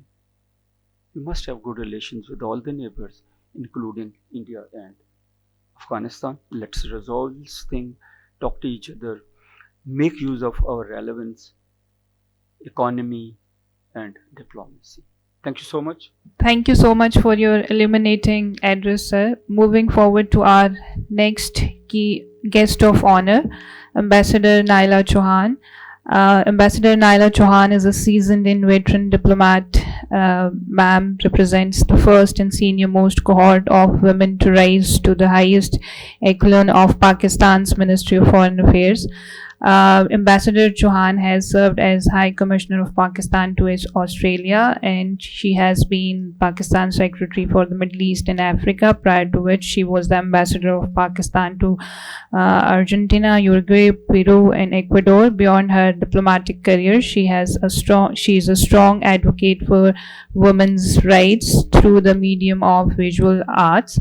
She is a multilingual with fluency in different languages. Over to you, ma'am. It's a great privilege to be here. I, at the very outset, would like to thank BOIC for inviting me to this very important roundtable, particularly at the propitious moment of launching of the IR department. So I think it's a very good start for the IR department. The topic assigned to me is of paramount significance, and preceding speakers have already spoken. Ambassador Johar has spoken very well on public diplomacy. General Raza also has spoken of it. DG Sahab also spoke of the importance of how all these relationships matter. So my earlier distinguished panelists have alluded to, rather made my job easier because it all weaves in. You can't distinguish one topic from another. So I'm expected to speak on soft power and public diplomacy, expanding Pakistan's diplomatic influence. So my dear friends, already a lot has been spoken. I will try to take a little different approach. But I believe that in the modern day art of diplomacy, uh, soft power is imperative. And unfortunately, I think with our traditional mindset of diplomacy, we haven't put that much of emphasis on soft power as we do in our diplomatic engagement, because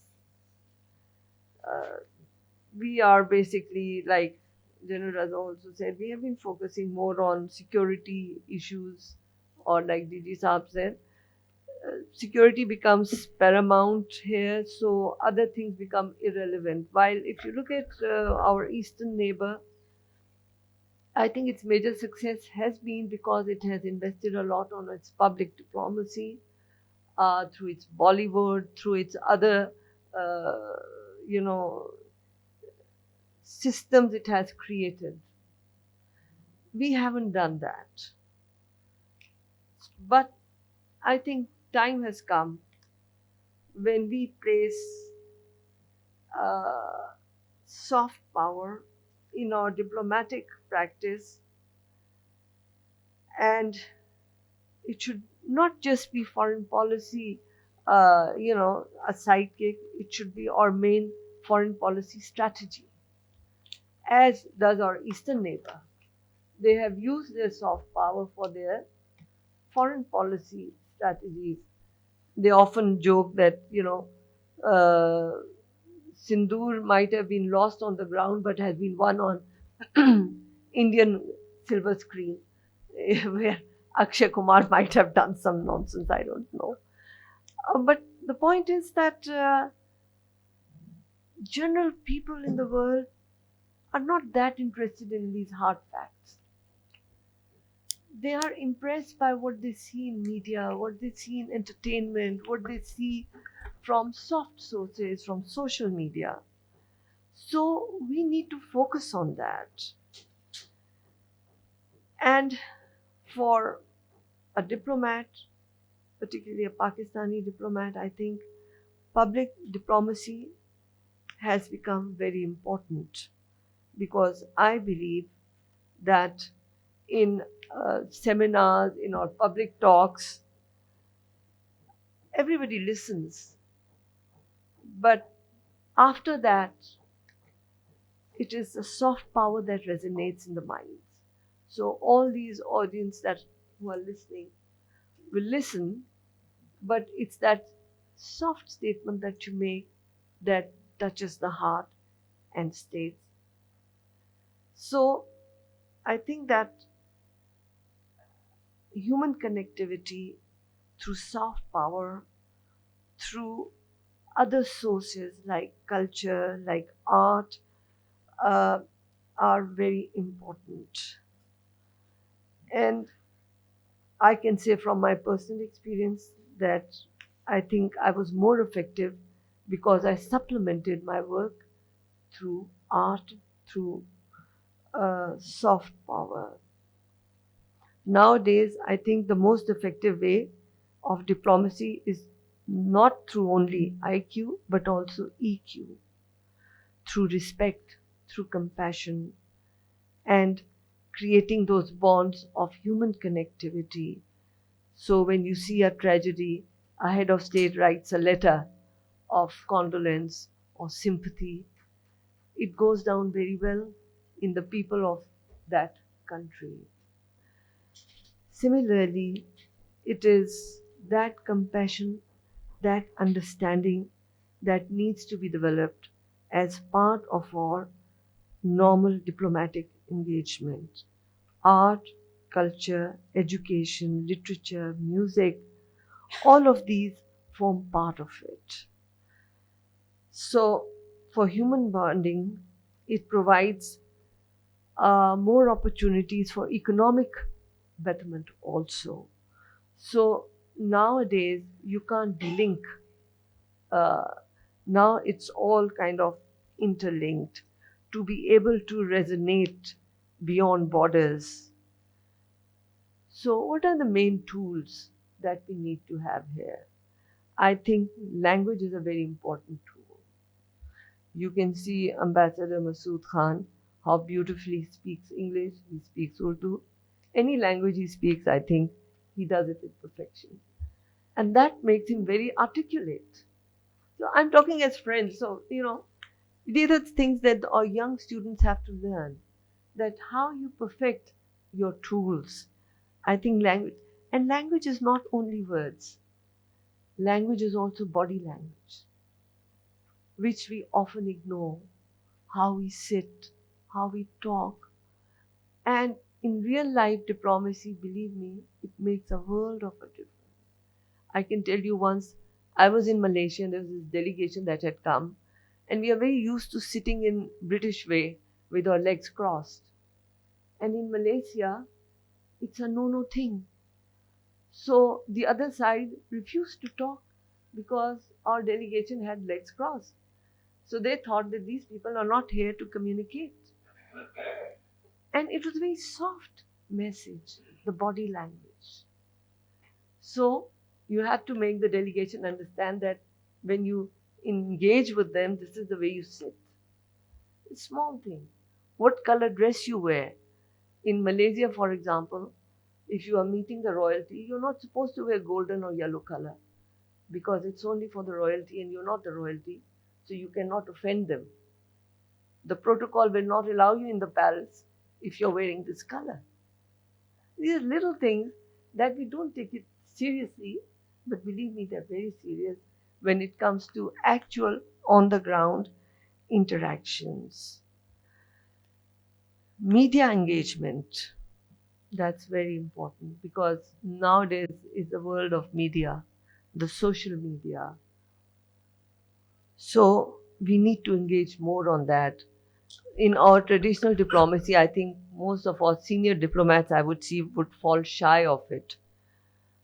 But in our younger generation, I can see Johar Salim always on the TV.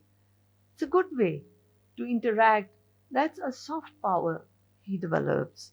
Or like other colleagues, I can't enumerate all of them, but we see a lot of our diplomats on the TV, and that's very important engagement. That creates that soft power and understanding in our own people, because they often joke about Pakistani diplomats or generally diplomats that they are foreigners abroad and they're foreigners at home also. So not to be foreigners at home and not to be foreigners abroad, you have to have understanding of cultural sensitivities of wherever we are. So once you know these language, whether it's cultural, body language, or literature, art, it opens new vistas of opportunity in political and economic domains. A diplomat must act as a bridge, create strong bonds of friendship between his or her country and the country of accreditation. Through respect, cultural sensitivity, you create bonds which are beyond the normal diplomatic engagement. I can, in light note, tell you that once I had this reception in which I had made shami kebab and the Queen of Malaysia loved it. So next day she said, "Can I come to your kitchen and learn shami kebab?" So the Queen came to my residence and said, "Queen is coming to your residence?" I said, "Yes. She wants to learn shami kebab. Why not?" So, exactly. But can you imagine the strength of relationship you develop when you do this? Or for example, when I was in France, I dabbled in art. So I was in the art group where the Prime Minister of France, his wife was also there. So when President Musharraf came, we had to host a dinner. So I asked Marie Laure, I said, "Marie Laure, you have to come to my dinner." And she said, "Sure." And they came. How many ambassadors can host prime ministers or queens at their residence? But it's the soft power. It's the soft power that matters. And here too, I am emphasizing this. Same goes for Iran. A lot of people think I know a lot about Iran, which I don't. But I can tell you that I decided, because I was posted from New York to Tehran. New York lifestyle was very different from lifestyle in Iran. So I wore hijab like Iranian women. I learned Farsi, so I had more access than my male colleagues. And that helped me understand them better, to create more bonds of understanding between my country and theirs. So, what we need to do is not take these things lightly. Normally, we don't. And they say, oh, this is a woman thing, you know. It's not a woman thing, it's a diplomat's thing. And you can see all the professional diplomats, they're very sensitive to these things. When you're invited somewhere, you write a note of thanks. That goes down well. So it's important that we realize what soft power is and how we encash on it. And here I would recommend to my younger colleagues, because you have students here, that when we are talking about increasing tourism, we are talking about commercial interactions, I think the universities have to create linkages as well. So, as a diplomat, one would interact with universities, academia, think tanks, art institutions, people to people contact, talk about your history, commonalities in history that create that linkage. That's how we resonate. That's how we succeed. Diplomacy without empathy is sterile. Resonating in humanity is imperative for our soft power, for our image building, and our real strength. So that's why when we are talking about it, I didn't want to go into details because Johar had already done a good job at it, so I didn't want to repeat those things. But my recommendations is include a few points, because I thought let's talk about a bit of tangibles. That is that in your IR department, I would recommend teach your students a foreign language also. There are certain universities that are doing it. Ma'am, just to appraise you, sorry to cut you, just to appraise you, we offer 8 foreign languages to all our undergrad students. Well, I'm very happy to hear that. So, not only then teach them language, create linkages with universities of those countries. So, when they learn language, they can exercise it too, practice it too. And also, they will go there and create more ambassadors for Pakistan. So that's a very good thing, but I think we can take it a step forward. University to university linkages. We also have to travel intellectually, if not physically. And that is done through social media. So when you are teaching a certain language, language is not just words, it's beyond words. And that also needs to be taught when you're teaching these languages. So develop cultural literacy. And then I think we reduce identity to nationalism alone. I think our identity is not limited to nationalism. It is about our history. We have been redefining our history throughout. Every time that we had a different political government, there was a political history that was changed. I think we should now open the gates to our youth. Let them understand what we are about. 5,000 years of history. We have been negating, because sometimes we start, when we were kids, we started from Ashoka. Now you start from Muhammad bin Qasim, and I don't know. So kids get confused. I think we have to teach them everything. And exactly. Because once you do that, then you can relate to the rest of the world in a more meaningful way. And the way you're doing, I'm very glad. I think our youth are very smart, very confident, but they need space. And we need to help them in creating that space. So scholarships is a good idea. I think not only should we be offering our students to go abroad, we should invite other students from, like General Saab was saying, from African countries, from countries where there is more thirst to learn about Pakistan. There should be, I know Johor is doing a great job signing MOUs here and there. You should also do that. The universities should also sign MOUs with other universities because that will give you a bridge to link the intelligentsia, the academia, and that's what public opinion, that's where public opinions are formed. So those linkages would be important.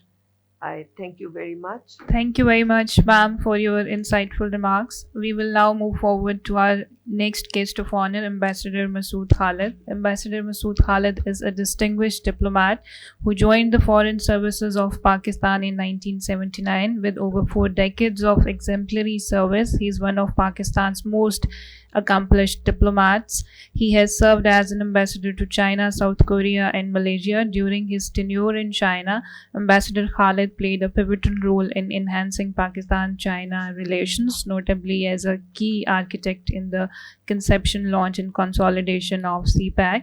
Recognized for his exceptional commitment, he was honored as the longest serving ambassador in Pakistan's foreign services.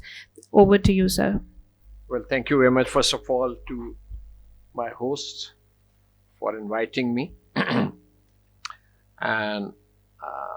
I think I'll focus on Pakistan-China relations primarily, while agreeing entirely with the points which my distinguished colleagues here have made and the other panelists. So I'll not dilate on the state of the global order or the disorder. There's no order actually, it's disorder. And it's the fragmenting world. And so Pakistan has to somehow navigate through this complex environment globally and regionally. We have talked, the focus is on the challenges and the opportunities. Well, it's kind of a balance between the challenges and the opportunities. How you steer yourself, what direction do you take, what is your toolkit? We all know our challenges, we all know what the hazards are. So, what are we doing about it?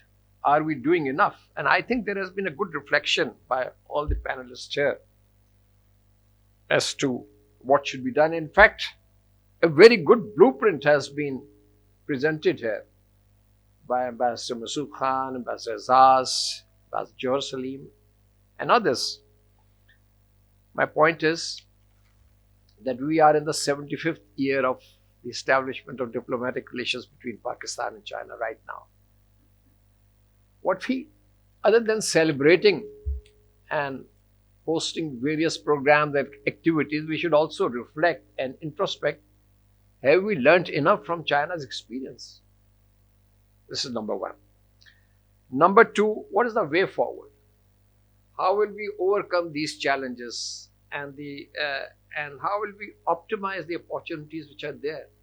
Are we going to maintain this, sorry to say this, but kind of a lackluster approach in facing up to these challenges? So these are the points which I think our younger generation here needs to ponder.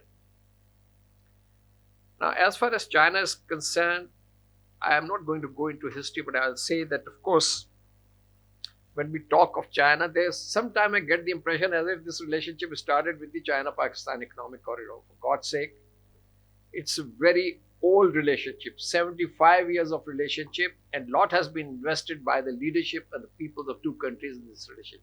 Successive leaderships, both in China and Pakistan.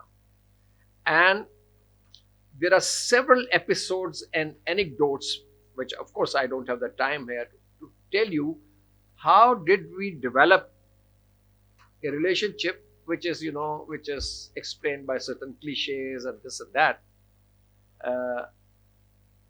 There have been inputs, concrete inputs by both sides in this relationship. That is why you have developed a partnership which is based on mutual trust. It did not develop overnight. It took nearly 15, 20 years. And it was in the 60s that practically we sort of laid down the foundation for this relationship. Before that, we were we were discovering each other in a way. Now, the fundamental pillar of this relationship, in my view, is mutual trust, mutual support, mutual interest, and non-interference in each other's affairs. So mutual trust is very, very important. If this trust is breached, you are going to breach this relationship. It's extremely important. I think we should keep that in mind. Now, how did this trust develop? We tested each other through different crises, emergencies, despite pressures, internal pressure, external pressures, we stood by each other. So that is how we developed this trust. So China describes its relationship with Pakistan as its high priority in the context of its neighborhood diplomacy, and we call it the relationship as the cornerstone of our foreign policy. Now, the foundational premise, as I said, was that there is a convergence of views which has, of course, evolved over time on regional and global issues. Both share this perspective that our region has to be stable and peaceful and developed.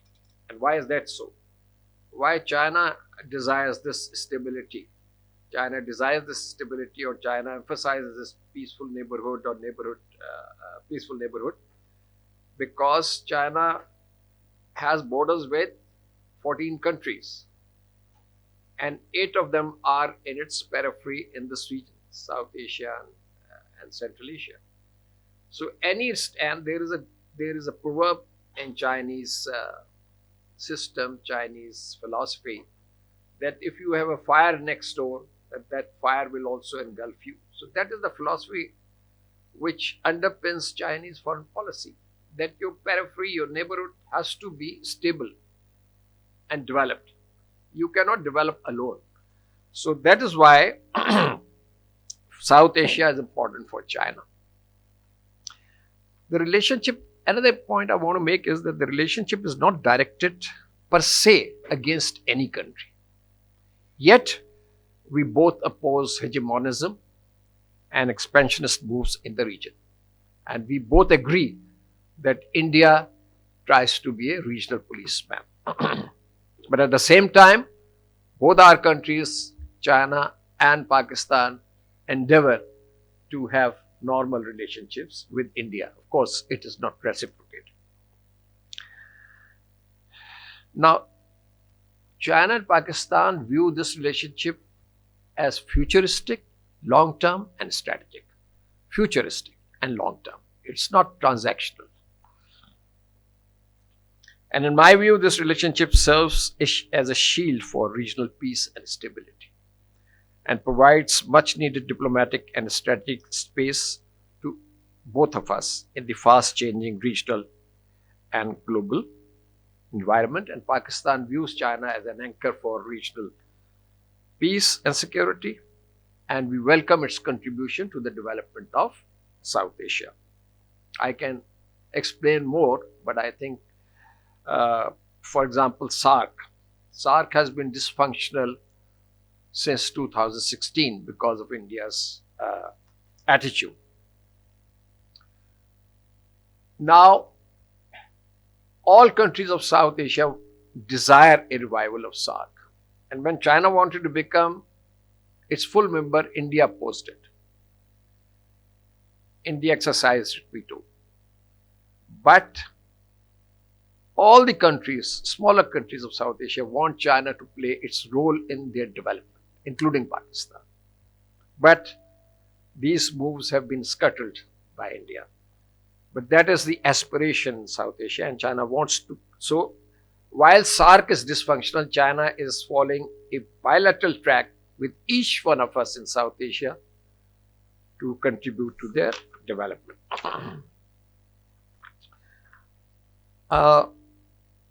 Another important point is that the scope of bilateral collaboration between Pakistan and China has now moved from a security-oriented relationship of the past, of the earlier years, to a robust security cum economic partnership.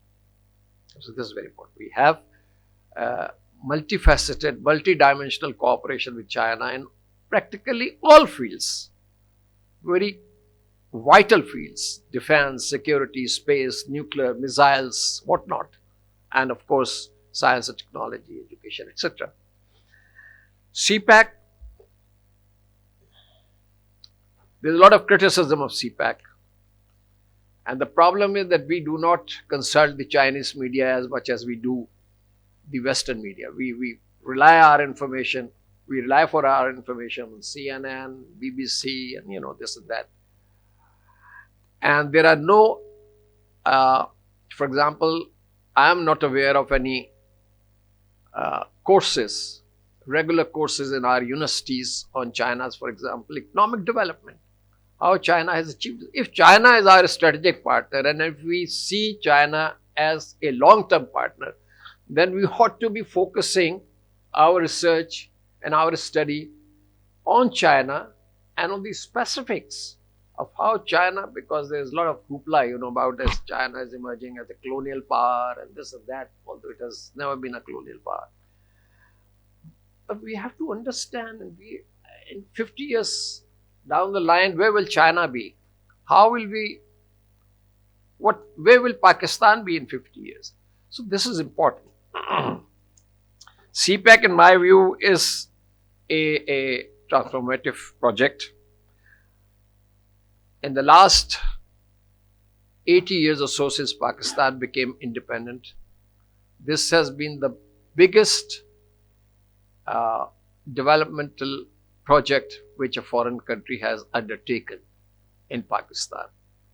So far, $26 billion have come. More could have come because of our shenanigans and inaptitude, frankly. Because I was there as an eyewitness, I can say that we were slow and we were, lethargic. So that's why you see this drift. Sorry? But I'm glad that this discourse is taking place here more and more as to how we cope with our challenges. So I'll not go into the dividends or the benefits of CPAC. They are before you and you can do your own research. But I would like to say that in the context of Iran-US war which is going on, for example, Gwadar. Now, Gwadar port's importance has been enhanced in the wake of this war as a transshipment and trade hub potential. And in 1 month, more cargo traffic has taken place in Gwadar than for the entire preceding year. So you can see the type of potential. And the Central Asian republics, which are landlocked, they are looking at you. They want to utilize, they want to use your ports for their connectivity overseas. So God has given us this natural advantage and we have to take use it to our advantage. Now, of course, CPAC would allow Pakistan's optimization as a trade, energy and connectivity hub in the region. And of course, for China, it offers cost-effective and speedy trade. Now, due to the energy crisis in the Gulf, Pakistan and China, in my view, should also explore the construction of oil and gas pipelines. This project has been in limbo for quite some time. But maybe now Chinese would also be interested because of this energy crunch which has come. So we could even think of persuading China to join the Iran-Pakistan gas project, because if that happens, I think we would have also addressed the American objection. But it is not immediately, maybe once the dust settles down. And then in the course of reconstruction of Iran, which will happen sooner or later, I think Pakistani companies can be the joint venture partners with the Chinese companies as well as with the Iranian companies. And Pakistan could also serve as a logistical base for the Chinese companies once this happens. But I'm flagging these points so that some thought process starts in Pakistan. Countering propaganda, of course, this is a joint responsibility. A lot of misinformation, disinformation is going on about BRI and CPEC. Pakistan want to extend it to Afghanistan also, but that has been an albatross, and we have not succeeded. But China is keen to see stability in Afghanistan and to work on economic projects because that is where the future is. Now, when I hear criticism of CPEC, my answer is that CPEC is happening in Pakistan, not in China. Projects are being, installed here, developed here. So we are at the receiving end. So we should be more keen to get full advantage of this venture, this initiative, rather than, going slow and saying कि China ये नहीं कर रहा, China वो नहीं कर रहा, and finding faults. तो ये मेरे ख्याल है एक मुनासिब approach नहीं है.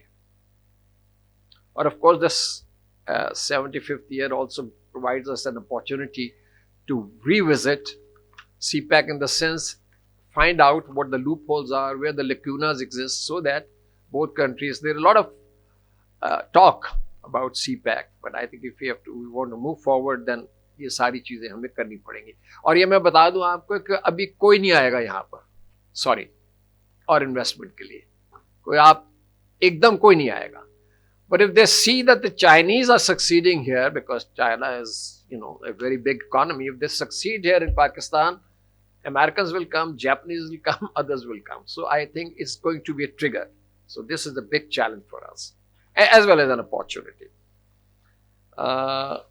दूसरा जो बाकियों ने बात कर ली है, Pakistan's narratives, of course, is now receiving greater receptivity in the world capitals because of Marka-e-Haq and this our mediation efforts.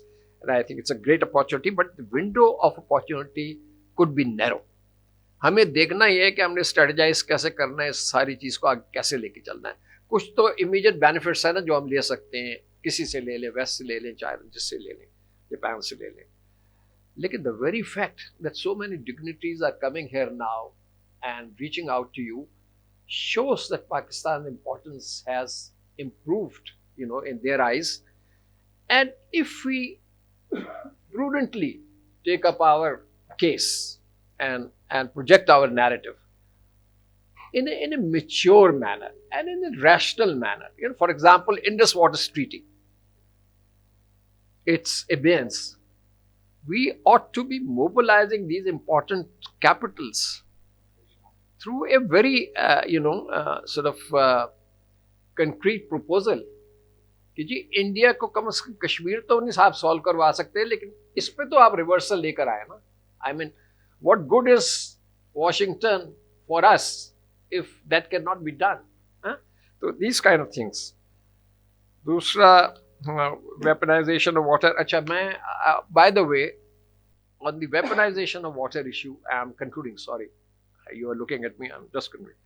On the weaponization of water, China and Pakistan again have a convergence of thinking.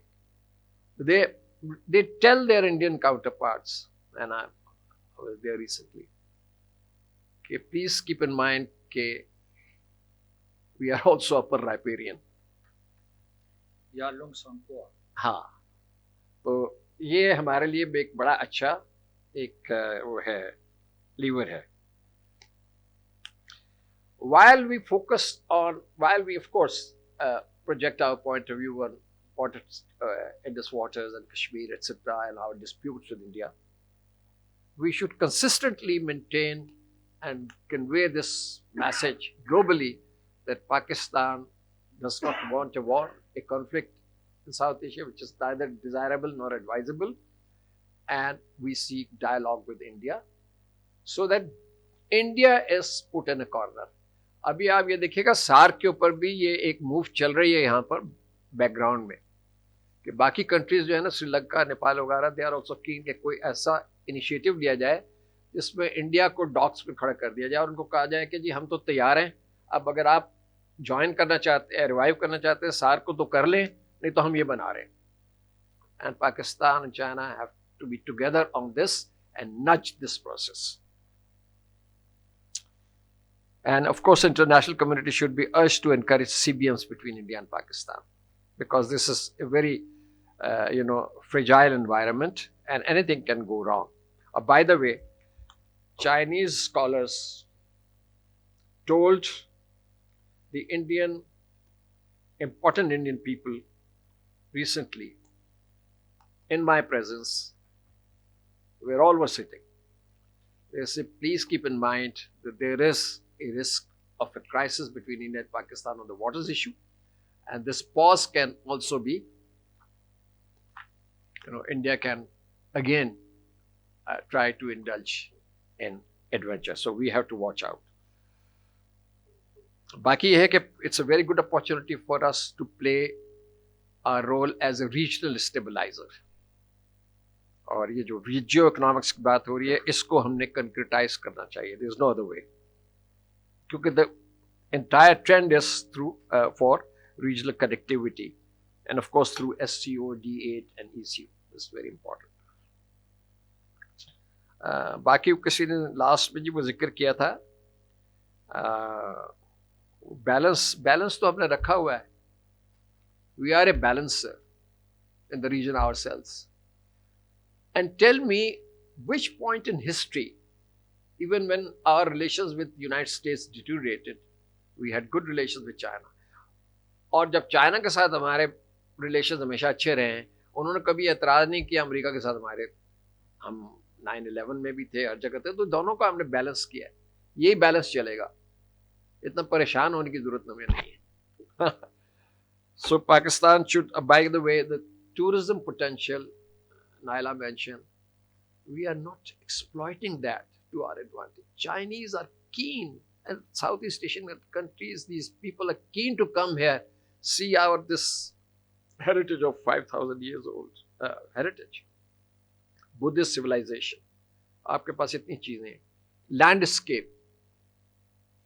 I mean, but we are not exploiting it to our advantage. We go to IMF for $1 billion of dole, and I can assure you that if we focus on this thing, security آ جاتی ہے کہ جی security, بھائی security تو ابھی رہے گی آپ کے ساتھ, کیونکہ you will continue to face these global and regional headwinds. There is no other way.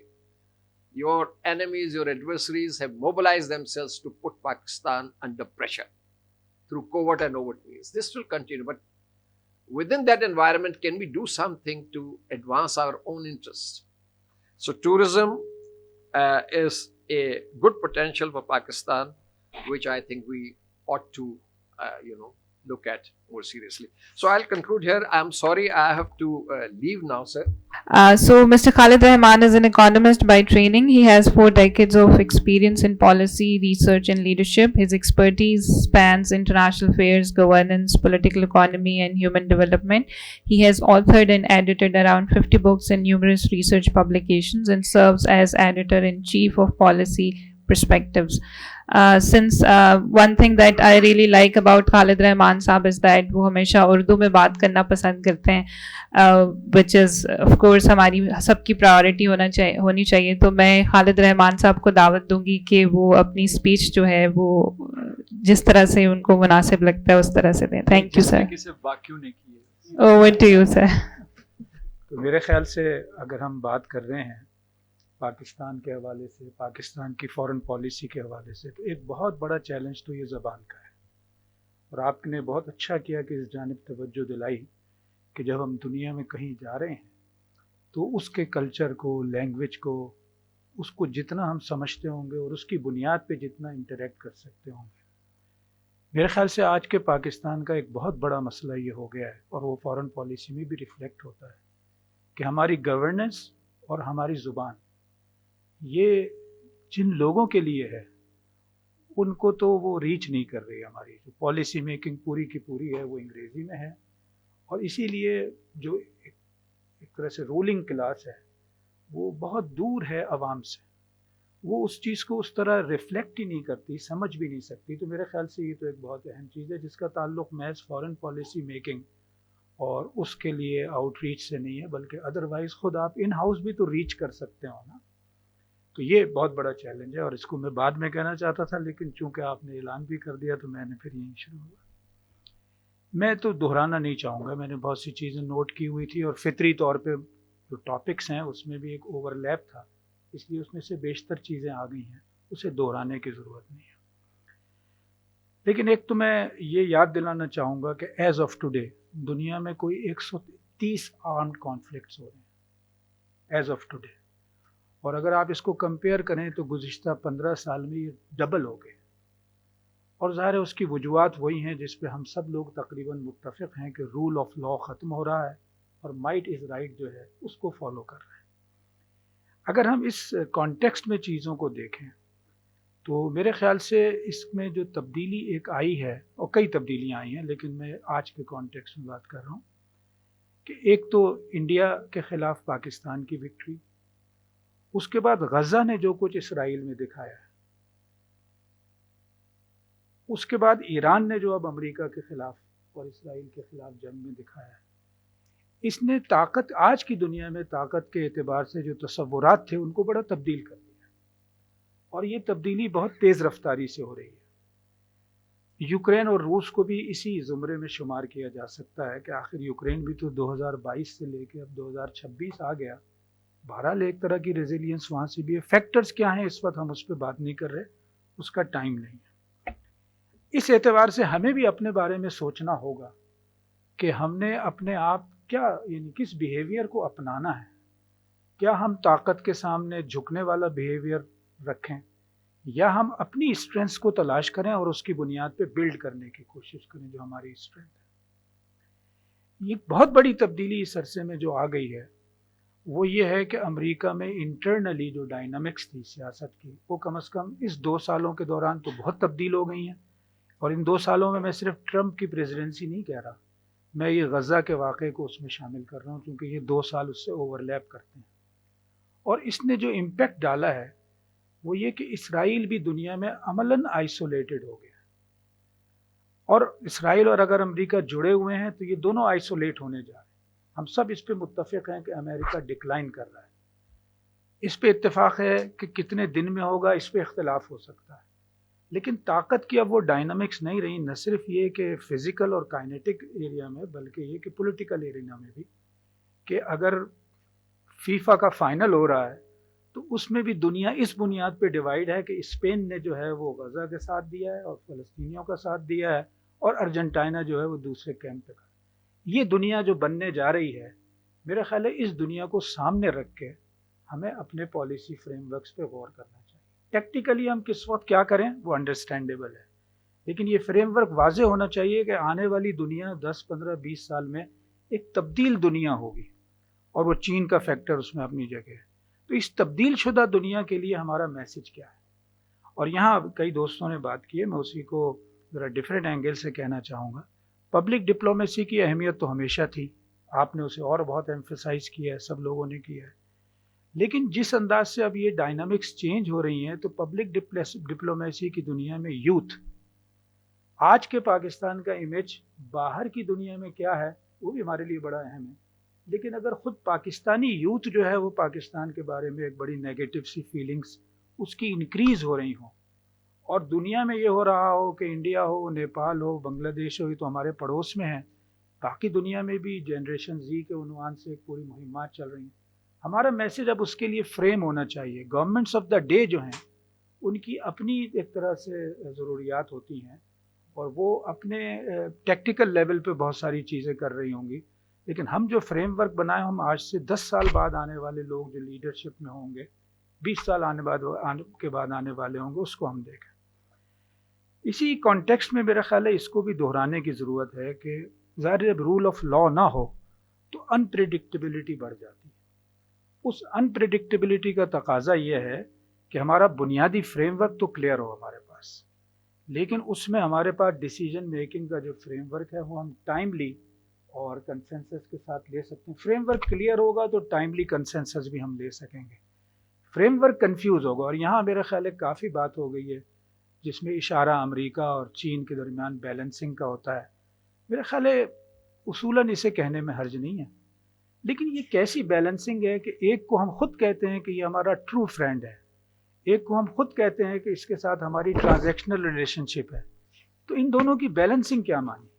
یہ سلوگن ختم کر کے، یا مطلب آپ پبلک کنزمپشن کے لیے اور اس کے لیے بات کریں، لیکن سفارت کی دنیا میں تو سب طرح بات کرنی پڑتی ہے، لیکن اپنے آپ تو ہمارا بلیف یہ ہونا چاہیے کہ یہ دونوں برابر نہیں ہیں، ان کو بیلنس اس طرح نہیں کریں گے. ابھی جو مسعود خالد صاحب کہہ رہے تھے یہ چائنا کے حوالے سے، تو اگر ہم چائنا کو بیلنس ہی کرنا چاہتے ہیں تو چائنیز کو کیا ہم سے توقع رہنی چاہیے؟ وہ اتنا ہی ہمارے ساتھ ہوں گے جتنا ان کا انٹرسٹ ہے، وچ از اوکے، لیکن پھر ہمارا انٹرسٹ ہم کیوں توقع کریں کہ وہ پورا کریں گے؟ اور امریکہ جس طرح کام کرتا ہے، میرے خیال سے تو جس دن سی پیک کا اعلان ہوا تھا اس دن یہ باتیں شروع ہو گئی تھیں پروپیگنڈے کے لیول پہ کہ ایک اور ایسٹ انڈیا کمپنی ہونے جا رہی ہے، اور پہلے شروع میں دبی زبان سے ہو رہی تھی، بعد میں بہت اونچی آواز سے ہونے لگی. تو یہ ہماری اس مجبوری کی وجہ سے ہے کہ ہم نے جو بیلنسنگ ہے اسے ایک نعرے سے آگے بڑھ کے جینون بنانے کی کوشش شروع کر دی ہے کہ ہم تو امریکہ کے ساتھ بھی ہیں اور چین کے ساتھ بھی ہیں. میرے خیال سے لانگ رن میں یہ ہمیں اور نقصان پہنچانے والا ہے. وہ زبان کا معاملہ بھی چین سے سیکھنے والی باتوں میں ہے. چینی تو اب بھی اپنی ساری کی ساری چیز جو ہے وہ چائنیز میں کر رہے ہوتے ہیں. تھوڑا بہت فرق آیا ہے ان میں بھی، ان کی بھی نئی جنریشن جو ہے وہ ایک طرح سے چمک دمک جو ویسٹ کی ہے اس سے متاثر ہوتی ہے، لیکن اس وقت بھی ان کا جو سارا نظام ہے وہ چائنیز پہ مشتمل ہے. ہم اتنی پرانی دوستی کے باوجود ان سے یہ چیز نہیں سن. اس کے بعد میرا خیال ہے ہمیں اپنے سیلف امیج کے بارے میں بھی غور کرنا چاہیے، اور یہ سیلف امیج پالیسی میکنگ کی سطح سے لے کے نیچے گراؤنڈ تک لوئسٹ لیول پہ ہمیں دیکھنا چاہیے کیا ہے. اس میں 3-4 پوائنٹس میں اس وقت تو شیئر کر رہا ہوں، ظاہر ہے اس پہ اور بہت تفصیل سے بات ہو سکتی ہے. پہلی بات تو یہ ہے کہ ہم ساؤتھ ایشین تو ہیں، ظاہر ہے یہ انڈسپیوٹیڈ ہے، لیکن کیا ہم ایکولی اپنے آپ کو ویسٹ ایشین اور سینٹرل ایشین نہیں قرار دیں؟ ہمیں قرار دینا چاہیے. اس سے ہم اپنی آئیڈینٹی کے بارے میں ایک ڈائیورس سا ایک پرسیپشن لیں گے. اور ساؤتھ ایشین میں تو دیکھیے یہ مجبوری ہے کہ ساؤتھ ایشین اپنی کمپوزیشن کے اعتبار سے انڈیا نمبر 1 رہے گا، کبھی بھی ہو، سائز میں رہے گا، پاپولیشن میں رہے گا، اکنامی میں بھی رہے گا، سب چیزوں میں نمبر 1 رہے گا. بعض اوقات بہت ساری اور خراب چیزوں میں بھی ہو سکتا ہے نمبر 1. لیکن ہمیں پالیسی کے لیول پہ سوچنا چاہیے کہ اگر ہم اپنی آئیڈینٹی کو صرف ساؤتھ ایشیا سے لمٹ کر دیں گے تو ہم اپنی آئیڈینٹی کو پراپرلی بیان نہیں کر پا رہے. دوسرا یہ ہے کہ اکنامی ہمارا مسئلہ ہے. بھئی اکنامی ہمارا مسئلہ ہے یا ایلیٹ کیپچر ہمارا مسئلہ ہے؟ آپ ذرا اعداد و شمار نکال کے دیکھیں تو صحیح نا کہ ایلیٹ کیپچر کتنا ہے. بلینز آف ڈالرز جو ہیں یہ ہمارے ایلیٹس کو دی جانے والی سہولتوں پہ خرچ ہو رہے ہیں، بلینز آف ڈالرز. اور یہ اس کے باوجود ہو رہے ہیں کہ ہم تو مسلسل کئی سالوں سے اب یہ کہہ رہے ہیں کہ اکنامی بہت بڑا مسئلہ ہے اور یہ ہے کہ ڈیفالٹ ہونے والے ہیں اور یہ، لیکن اس کے بعد بھی آپ چاہے پارلیمنٹ کی قانون سازی دیکھیں، چاہے مختلف دیگر انسٹیٹیوشنز میں دیکھیں، جوڈیشری میں دیکھیں، آرمڈ فورسز میں بھی دیکھیں، تو مقصد ہم تو بہت ساری پیسے تو خرچ کر رہے ہیں، پیسوں کی تو کمی نہیں ہے، لیکن وہ پیسہ جو ہے وہ اکنامک مینجمنٹ کے لیے نہیں ہے، پاورٹی مینجمنٹ کے لیے نہیں. پاورٹی کے لیے ہم نے ایک BISP بنا دیا ہے جس کا نعرہ ہم لگاتے رہتے ہیں، لیکن BISP تو رشوت کے علاوہ کچھ بھی نہیں ہے. آپ میں سے جتنے لوگ بھی ہیں جن کو اسلام آباد میں رہتے ہوئے اپنی میڈس کے ساتھ کام کرنا پڑتا ہوگا، وہ میڈس جو ہیں ہر کچھ دن کے بعد چھٹی لے کے جائیں گی. کیوں؟ اس لیے کہ ان کو 2000 روپے مل رہے ہیں آج کے دور میں، 2000 روپے، لیکن وہ ایک نعرہ ہے. تو اس لیے میرے خیال سے ہمارا اکنامی مسئلہ نہیں ہے، پولیٹیکل اکنامی ہمارا مسئلہ ہے اور ایلیٹ کیپچر ہمارا مسئلہ. اگر اس نیریٹو کو ہم چینج نہیں کریں گے تو ہم اکنامی کو درست نہیں کر سکتے، اس لیے کہ اکنامی تو ریسورسز ہمارے پاس ہیں، اس کی مینجمنٹ ہم غلط کر رہے ہیں. اسی کے ساتھ میرا خیال ہے یہ بھی ایک بڑی غلط فہمی میں ہمیں مبتلا کر دیا گیا ہے کہ ہماری پاپولیشن بہت زیادہ ہو گئی ہے، ہمارے ریسورسز کم ہیں. یہ اصل میں اکنامی سے متعلق ہے. یہ عجیب بات ہے کہ بھارت کا تو یہ ایسٹ ہے کہ وہ 1.5 ارب کی آبادی ہو گئی ہے، اور چین جو ہے اس کی بھی آبادی رکاوٹ نہیں بنی. آبادی کی مینجمنٹ چاہیے، لیکن آبادی کم کرنا مسئلے کا حل نہیں. آبادی کم کرنے کے نتائج تو ان ملکوں میں دیکھیں کہ جہاں اب نیگیٹو گروتھ ہے، اور اس کے باوجود جو جس چیز کو وہ فیس کر رہے ہیں، اور خود چائنا نے اس کا تجربہ کر لیا ہے 1 چائلڈ پالیسی کو 30 سال چلا کے، کہ اب اس کس چیز میں. تو اس اعتبار سے میرا خیال ہے کہ ہمارے لیے اپنے سیلف امیج کو دوبارہ سوچنا، اس کو نیریٹو کا حصہ بنانا، اس کو کورس کا اور تعلیم کا حصہ بنانا اور اس کی ایکو بنانا، یہ ہمارے لیے ضرورت ہے. وہ ہمیں وہ پرائیڈ دے گا کہ ایک عام پاکستانی، اب دیکھیے سفارت کاری تو آپ سب اس پہ متفق ہیں، وہ صرف فارن آفس نہیں کرتا. अगर ये 1 करोड़ से ज़्यादा डायस्पोरा जो है, अगर ये पाकिस्तान के बारे में, पाकिस्तानी होने के बारे में प्राइड फील करता है, तो क्या ये सफ़ीर नहीं होंगे? लेकिन अगर इनमें से हर एक गिल्टी है, लोगों का सामना करने से कतराता है, तो वो प्राइड उसके पास कहाँ से आएगी कि जब हम मुल्क में बैठे हुए भी वो प्राइड अपने नौजवानों को नहीं दे रहे हैं और वो नेगेटिव को हर वक्त हाईलाइट कर रहे हैं कि जो नेगेटिव जो है उनकी प्राइड को ख़त्म कर दे। तो मैं ज़्यादा ज़ाहिर वक्त तो वैसे भी नहीं लेना चाहिए।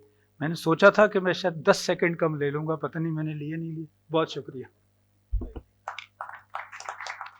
Last but not the least, Professor Dr. Amna Mahmood is the Dean of the Faculty of Social Sciences and Humanities at Shifa Tamir Millat University and a distinguished scholar of politics and international relations. Her research focuses on US-China relations, South Asian politics and Middle Eastern geopolitics, public diplomacy, environmental politics, and women's empowerment.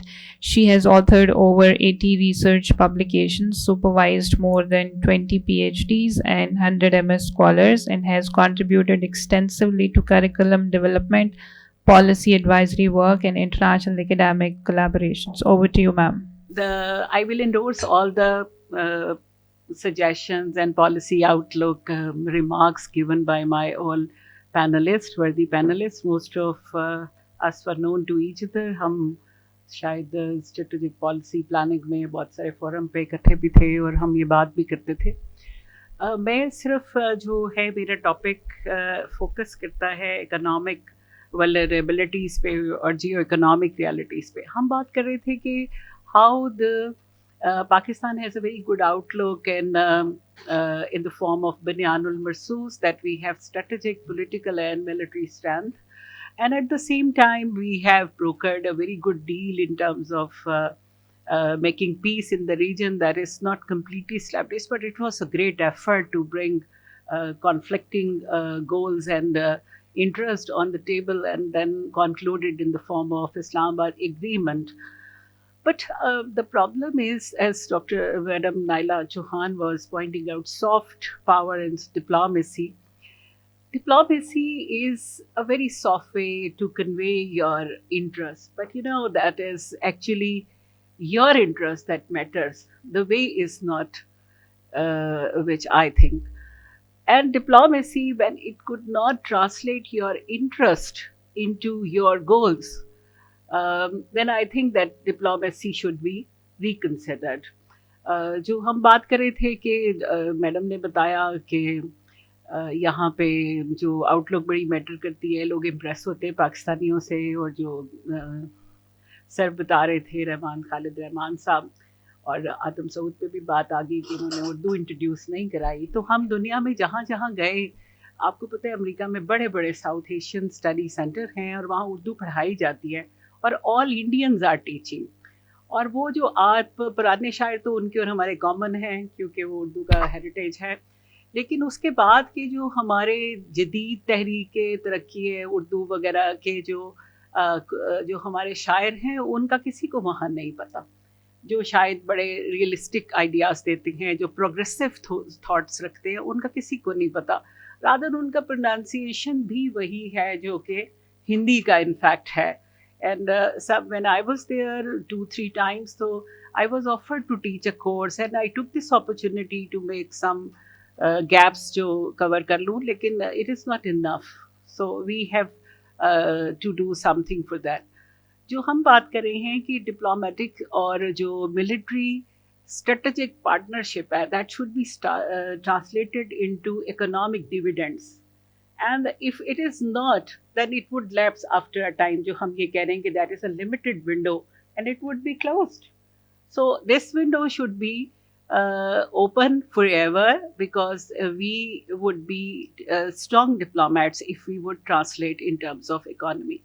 जो जौहर सलीम साहब कह रहे थे, ये बहुत अच्छा एक idea है कि हमें अपनी ह्यूमन रिसोर्स के ऊपर काम करना चाहिए। और इस वक्त क्योंकि Middle Eastern countries are taking distance from India, and we have window of opportunity, but we are not pursuing that. आपने देखी UAE ने कितने ज़्यादा पाकिस्तानी को डिपोर्ट कर दिया है, and that is not on the reason of security. There are a number of other reasons.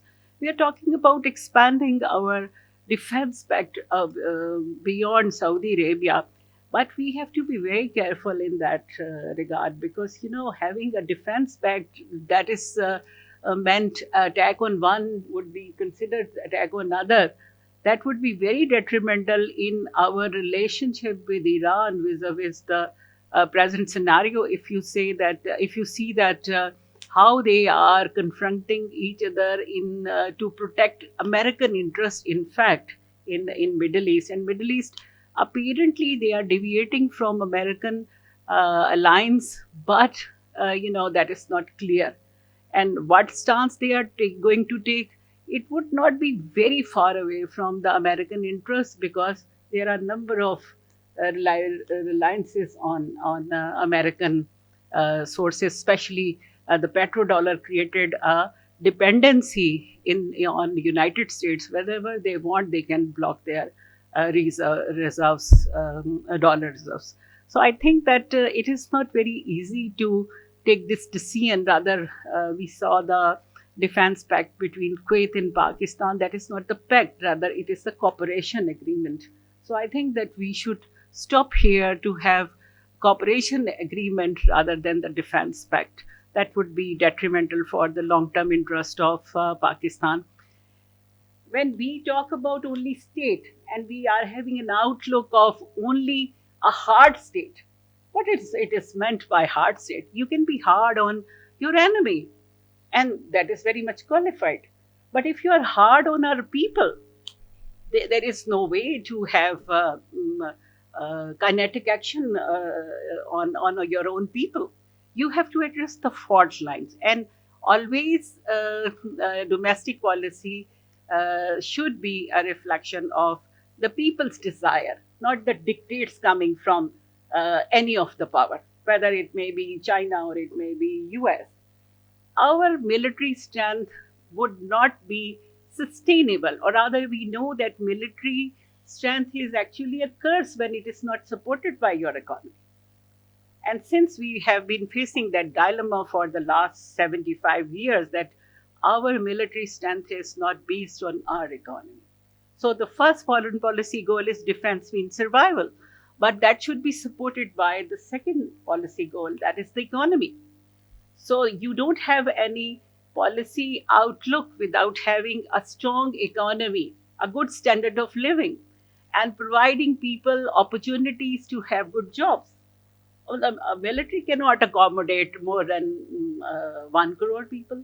इससे ज़्यादा क्या कर सकते हैं? जो उन्होंने सब्सिडरीज बनाई हुई हैं, बहुत सारे यूनिट लगाए हैं, मेहनत तो वो बहुत कर रहे हैं कि फर्टिलाइजर भी लगा लें, बाकी सब भी, but that is not enough. बाकी 23 करोड़ लोग किधर जाएंगे? और उसके लिए हमें प्लान करना है. पाकिस्तान की स्ट्रेंथ, बड़ा अच्छा इन्होंने पॉइंट आउट किया कि पाकिस्तान की स्ट्रेंथ जो है वो हमारी यूथ है, and we have lot of potential. लेकिन क्या हमने किया इसके लिए? हम अभी भी सऊदी अरब में जो लोग भेजते हैं वो 2000 रियाल पे, 3000 रियाल पे लगते हैं, इसलिए वी हैव नॉट डेवलप. अब सऊदी अरब ने खुद एक स्किल यूनिवर्सिटी में हमें ऑप्शन दी थी. We have again translated into 4-year degrees. तो 6-6 महीने के कोर्स करवाएं, उनको भेजें. जो माइनस पॉपुलेशन की बात हो रही है, they would be your diaspora. आप इंडियन पॉलिसी के लिए देखें, Indian diaspora is the strength of India. जो मैडम बात कर रही थी, they establish their social base there. They celebrate Diwalis, Holis, and they are colorful opportunities. We can do the same, but our diaspora is very poor. They are finding just opportunities for bread and butter, and the people waiting for their remittances. And in fact, government is also waiting for that. So I think that sustainable basis of economy should be reviewed again. And foreign policy and diplomacy should be used to establish our sustainable basis of economy. यहाँ पे बात होनी चाहिए. एक ज़माने में China को कोई टेक्नोलॉजी नहीं देता था. आप तो एम्बेसडर्स हैं, आप सबको पता है कि एक स्पेशल लिस्ट 5 होती थी, प्रोटोकॉल 5, उसमें भी केस टू केस बेसिस होता था. तो what they did, they took this opportunity to gain technology by sending their PhDs, potential scholars, and they acquired that technology, and now among top 50 universities of the world, Chinese universities are very much there. And they have made miracles in terms of engineering यानी multi storey building जो हम एक साल में 2 मंजिला घर नहीं बना सकते तो वो 20-20 दिन में बना लेते हैं. So we should work on the capacity building of our people. That would be the strength of our economy and diplomacy. आपके पास कुछ लिवरेज होता है, आप तो डिप्लोमेट्स हैं सब और हमारे स्टूडेंट सारे IR के बच्चे हैं. You can bargain if you are having some leverage. And if you are not having that leverage, in the long run, you will be just dictated by someone. And we are content with that. If we are content with that, then we will face the same foreign policy outlook in the next 75 years. And if we are going to review it, that national strength is actually the leverage you do have in bargaining. तो वो आपको create करनी पड़ेगी. और economy को, और sir ने अभी रेफर किया था कि जो पॉलिसी बनी है, जनरल रजा साहब कह रहे थे, जो पॉलिसी बनी थी geo shifting from geo strategic to geo economy, strategic भी रहना ज़रूरी है, लेकिन हर वक्त ये बातें करना, और आपकी जो स्ट्रैटेजी है that is based on your strength, and strength would be coming from, अगर आप इंडिया को देखें तो अपीरेंटली लगता है कि हमें वो आइसोलेट हुए हैं और हम इसके ऊपर बड़ा बिल्डअप करते हैं अपने मीडिया में, लेकिन they are not isolated. They have got permission to buy oil on subsidised prices from Russia while you can not. अब हमें नहीं पता कि इतनी जो सर्विसेज हमने दी हैं और जितनी हमने रिसेप्शंस दी हैं और जितने लंबे हम क्यूज बना के इस्लामाबाद की सड़कों पे खड़े रहे हैं डिप्लोमेटिक मूव्स के सिलसिले में, तो उसके रिटर्न में हमें क्या मिला है? 10 बिलियन मिला है. 10 बिलियन 10 मिलियन मिला है. 10 बिलियन मिलेंगे. अच्छा, ये तो जो वादा फरदा है. अच्छा, और फिर ये कि 10 मिलियन जो मिलेंगे, अब मुझे नहीं पता कि वो कहाँ जाएंगे. तो नहीं कह रही ना मैं बिलियन, आप बिलियन कह रहे हैं, मैं इसको जीरो ही समझ रही हूँ. इसलिए सर के we are not having any, हमें ये पता नहीं है कि वो कब आएंगे और कहाँ जाएंगे. सर जो कह रहे हैं बेहतर है ना मिले तो और कॉम्प्रोमाइजेस करने. हाँ, लेकिन ये कि हमने कॉम्प्रोमाइजेस पहले क्यों कर लिए पैसे लिए बगैर? मतलब बनिए से हमने कुछ अभी नहीं हुए कॉम्प्रोमाइज हमारे सर में हुए हैं या नहीं हुए, हमें तो शायद कभी पता ही नहीं चलेगा, because we are not in habit of declassifying our papers. America के पेपर जब डीक्लासिफाई होते हैं तो हमें पता चलता है कि उस वक्त क्या हुआ था, अमेरिका ने क्या किया था. आपको पता चल जाएगा क्योंकि वो वॉशिंगटन पोस्ट में छापते हैं. जी, बस ऐसे ही है. और Washington Post is having a different point of view. They are not representing Pakistani national interest while we are supposed to do that. हम क्योंकि पाकिस्तानी हैं, हमें यहीं पे रहना है, हमारे स्टेक सारे इसके साथ हैं. और diplomacy is the outlook of the foreign policy, is the custodian of foreign policy, but they are actually not the architecture वो carry नहीं कर रहे हैं ना. Diplomats are not carrying the architecture. आपके पास भी पॉलिसी बनी हुई आती है, तो मेरा ख्याल है कि आपको अपना रोल एक्वायर करना है, वापस लेना है, और उसमें ये सब लोग आपकी स्ट्रेंथ हैं. If they would be mobilized in terms of demanding the foreign policy in the national interest, that would be our strength. Thank you very much. I would like to request our Dean, Faculty of Humanities and Social Sciences, Dr. Farooq Shehzad, for his vote of thanks, since he has to leave for an MOU signing. Dr. Farooq Shehzad is the Dean, Faculty of Humanities and Social Sciences, Bahria University, with over 15 years of academic and industry experience in media, communication and higher education. His expertise encompasses strategic communication, political communication, digital media, disinformation, information warfare, and AI in communication. His research focuses on the influence of media and emerging technologies on public opinion, governance, and national security. Over to you, sir.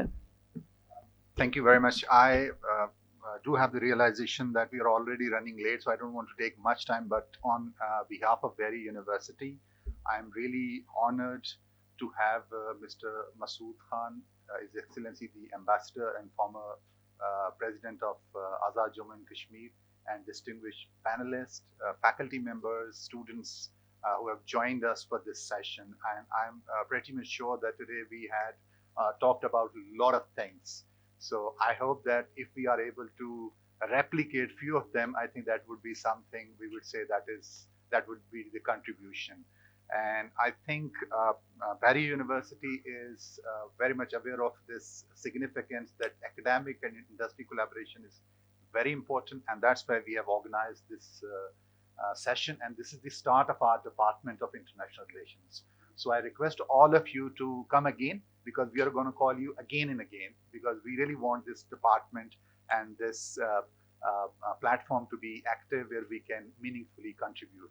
So thank you very much again. Thank you very much. And Pakistan Zindabad. Thank you. Thank you so much, sir, for gracing this occasion. I would now request Ambassador Masood Khan Saab for his closing remarks. अच्छा जी, बहुत बहुत शुक्रिया। खालिद रहमान साहब की तकलीद करते हुए मैं उर्दू में बात करूँगा।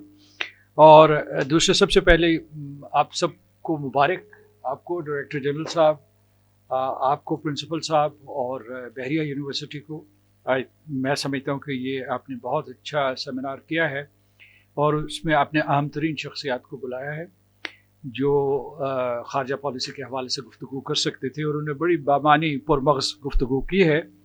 मेरा आपको मशवरा यह है कि कुछ लोगों ने लिखी हुई स्टेटमेंट्स पढ़ी हैं या उन्होंने तकारीर की हैं, और दूसरे जो हैं उन्होंने ज़बानी की हैं। मेरा ख़्याल है कि उसका कोई ना कोई रिकॉर्ड मौजूद होगा, तो इसे कंपाइल करके एक किताब की शक्ल में छाप दें। अगर ये आप किसी एडिटर को दे दें तो आज की गुफ्तगू महफूज हो जाएगी। दूसरी बात मैं कहना चाहता हूँ कि जो मैंने कुछ नोट्स लिए उनके बारे में मैं कहना चाहता हूँ, क्योंकि ये चीज़ जो सबसे पहले मैं कहना चाहता हूँ कि सब शुरका ने बहुत अच्छी गुफ्तगू की, बामानी गुफ्तगू की, लेकिन उसमें मुझे ये एक झलक नज़र आ रही थी कि पाकिस्तान डूब गया, तबाह बर्बाद हो गया है, कुछ भी नहीं किया, नाकाम रहे हैं, क्या मतलब हर मैदान में नाकाम रहे, और हमें हरफ अव्वल से दोबारा तालीम हासिल करना पड़ेगी। देखिए, पाकिस्तान अक़वाम आलम में हमेशा इज़्ज़त की निगाह से देखा गया है, और पाकिस्तान की जो नस्लें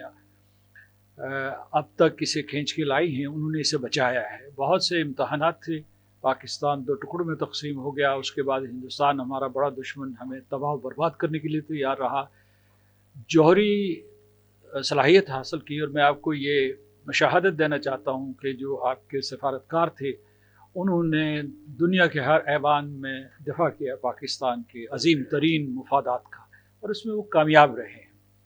और लिहाजा आप फ़ख्र भी कर सकते हैं, बजाय इसके कि सिर्फ अफसोस करें, आप फ़ख्र भी कर सकते हैं। पाकिस्तान की रियासत कायम व दायम है। आज तक जो है, मैं अगर जो हमारा पूरे का पूरा इलाक़ा महफूज है, उसके बाद ये है कि मुश्किल है ये जमहूरियत का सफ़र, बिलखुसूस जो है पार्लिमानी जमहूरियत का, पाकिस्तान जैसे मुल्क में जहाँ अभी भी हमारी आबादियाँ बरादरियों में तकसीम हैं, उसके बावजूद हमने ये झंडा उठाया हुआ है, और खुदा करे कि हम कामयाब हों। एक चीज़ जो है मैं मुख्तसरन ये बताना चाहता हूँ कि वो ये है कि ये जो स्ट्रेटजिक और जियो इकनॉमिक की बहस जो आपने नुक्ता उठाया था, उस सिलसिले में ये मैं कहना चाहता हूँ कि ये आइदर और नहीं, ये एंड है, और उसके बाद ये सिम्बायोटिक है। यानी कोई ऐसी स्ट्रेटजी नहीं बन सकती जो सिर्फ हम जियो इकनॉमिक में शिफ्ट कर सकें। ये सही कहा इन्होंने जनाब जौहर सलीम साहब ने कि जो FDI है, मतलब एक धचका लगता है कि जब इस मरतबा जो है इकनॉमिक सर्वे ऑफ पाकिस्तान ने उसने कोई तकरीबन $1.7 बिलियन कहा है, और मैं मुवाजना कर रहा था वियतनाम से, मलेशिया से, इंडोनेशिया का, तो उन सब के $10 बिलियन से ऊपर है। यहाँ तक कि मिस्र ने भी जो है ज़्यादा, और तुर्की जो है, इन सब के जो फॉरेन डायरेक्ट इन्वेस्टमेंट बहुत ज़्यादा रही है। इसी तरीके से हमारी जो है किसी वजह से बरामदात उठ नहीं रही है। यानी मतलब कल जो है, परसों मेरा ख्याल है एहसन इकबाल साहब ने भी काफ़ी अफसोस मली है कि किसी भी तरीके से ये जो है इसमें कोई बेहतरी नहीं आ रही। वो कह रहे थे कि जो वियतनाम की कितनी थी आज से 10-15 साल पहले या 20 साल पहले, और आज क्या है, और वो हमसे बहुत आगे चले गए। उनकी हमारी जो है 30-35 से ऊपर नहीं जाती, और उनकी 400 बिलियन हो गई है। जब हमने सफ़र का आगाज़ किया तो वो हमसे बहुत पीछे थे। जो एक चीज़ मैं ये कहना चाहता हूँ कि वो ये जो सॉफ्ट पावर है, इसका मैं बाद में भी जिक्र करूँगा। सॉफ्ट पावर जो है, या उससे पहले मैं कहूँगा जो परसेप्शन है जिसका जिक्र हुआ, ये जो स्टेट्स हैं वो क्राफ्ट करती हैं। स्टेट्स इसीलिए बनाई जाती हैं, ये नहीं कि पहले से आपके जो है किसी किस्म की जो है परसेप्शन मौजूद होती है। मैंने ये देखा है کہ کس طریقے سے جو حالت جنگ میں ممالک جو ہوتے ہیں وہ اپنے لیے مواقع پیدا کر دیتے ہیں، معاشی مواقع پیدا کرتے ہیں اس قسم کے. میں آپ کو بتاؤں کہ جو آج میں نکات سن رہا تھا اس میں جب میں نے فارن سروس جوائن کی تو اس وقت ایک انوائس کانفرنس ہوئی تھی. تو ہم اس وقت جو ہے جونیئر تھے تو لوگوں کو ٹاکنگ پوائنٹس دے رہے تھے، اور اس وقت کے صدر جو ہے اس کی صدارت کر رہے تھے. سفرا جو ہے اپنی کارکردگی پیش کر رہے تھے. خدا کی قسم جو ٹاکنگ پوائنٹس اس وقت تھے وہ آج تک ہمارے ٹاکنگ پوائنٹس ہیں، اور اس میں تبدیلی نہیں آئی. اور اس میں جو ہے خواہشات کا اظہار بہت ہے، جو عملی حکمت عملی ہے وہ بہت کم ملتی ہے. اب میں اس میں یہ کہوں گا کہ ہمارے جو بھی جی توڑ دیا جائے. اچھا، دوسرے یہ ہے کہ میں 3 چیزیں آپ کو بتاتا ہوں. اس میں ہے جو اب ہم اس قسم کا تجزیہ کرتے ہیں، آپ نے بھی محترمہ بہت اچھا تجزیہ کیا، یہاں بہت اچھے خیالات آئے. تو اس کی 3 حصوں میں تقسیم کرتا ہوں. ایک ہے ڈسکرپٹیو، ایک ہے پرسکرپٹیو، اور ایک ہے آپریٹیو.